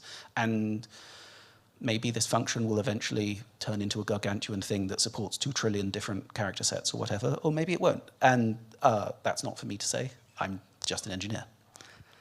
So there's a small catalog of functions you can look at right now that have been curated by our community. The logic operators section is quite empty. There's one of them. Boolean operations, string operations. There is a lot of work we need to do to support things that aren't strings and aren't Boolean operations. Some of those are very simple, like we should put numbers. And then you go like, hang on, what do you mean by a number? What, is it signed? Is it unsigned? Is it a float or is it an integer? What scale of number? And as soon as you say, oh, it should be a number that supports up to 10 trillion, you're like, well, that means we can't implement it in JavaScript using basic maths. We have to support something else. And so those kind of concerns means we're going to have that as a big community discussion as to what types to support, because those are kind of pretty fundamental decisions that will shape what use things are for on Wikipedia or wherever. There are bigger types out there that we also want to support, like the concept of a string of lexemes from Wikidata, that is rendered down into some text that can be translated into different contexts. The fact of fetching an entity from Wikidata itself as well. All of these things are in the magical future and are definitely not a thing for us as the team to decide without involving a lot of community discussion. So if those sound like cool discussions, the Wikifunctions wiki is there for you to have, a starting conversation there. But yeah, there are some things here that I wouldn't recommend you try and do, like, is this an Esperanto adjective? operating on a string, not a Esperanto typed language input. But it's really great to see people experimenting and try things out, and things will change over time. Anyway, I've demoed a lot and talked a lot, and I want to hear from you instead of me. Just one more second. Can you go back to the slides? We have a few more there. So here are a few examples besides those that James has shown. Next slide. Oh, right, this one, sorry. So this one is, for example, it takes encodes a word in the NATO phonetic alphabet. So we enter here, for example, wiki, and we get whiskey, India, kilo, India back. I like this one. This is the favorite function of my daughter. So she loves playing with this one around. It takes a string and reverses it, so she can actually make the system say things that she wouldn't say herself. So you get, for example, the input deputs, and when you turn it around, run the function, we get then the result, which she's very proud of making the computer say that. 9 years old. I like this function. I have no idea what it actually means. It takes the final obstruent and devoices it, so it turns, for example, yaprak into yaprak. I can't even pronounce those things. But I really love that the community is already starting with those linguistically informed functions, because the eventual goal of this is abstract Wikipedia. We want to create whole Wikipedia articles with these functions.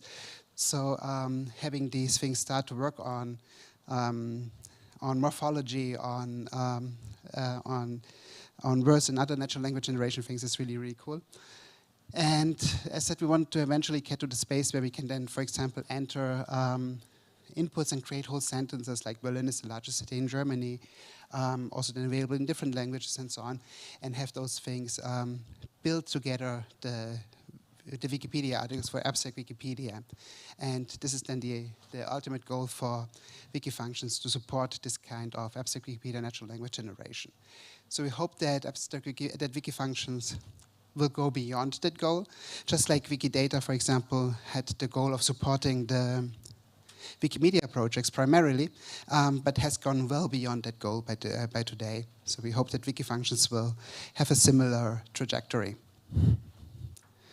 Okay, so as James has said, it's time for you to ask questions, to make comments. We're here to get into a conversation with you. So, does anyone have questions? Okay. Nick will.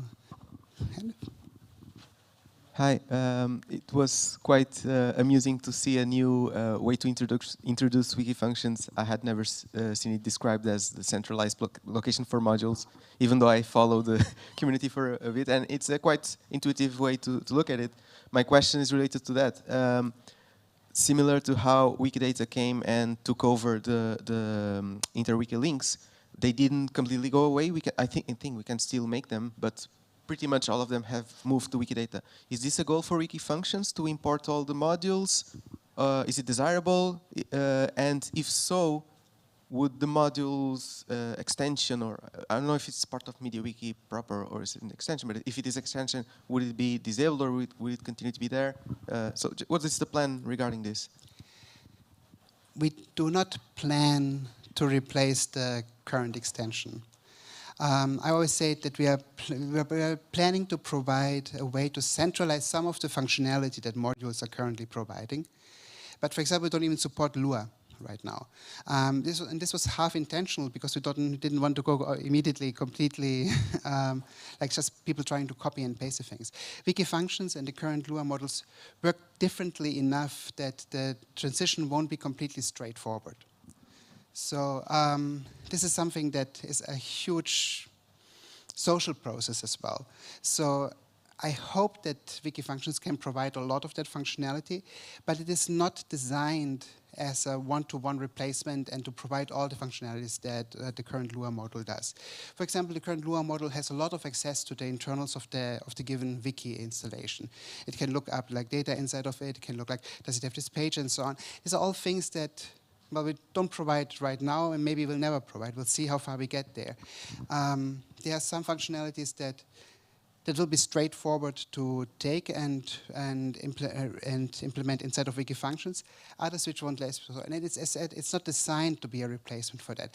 I do think that it will be for a while before we see in which space exactly is being filled by wiki functions, and what is left, what is the space that is then makes still sense for the Lua models. If at some point we discover, well, we only need like 2 or 3 more features and we can simplify the whole thing, I'd be happy to go that way. But this is not our plan and not our goal, definitively. So currently it is meant to be additive and not to. It's really not planned as a replacement for the current system, just because there's so many things which the Lua models support, and since they've been introduced like 10 or 12 years ago, that we're not going to support for quite a while.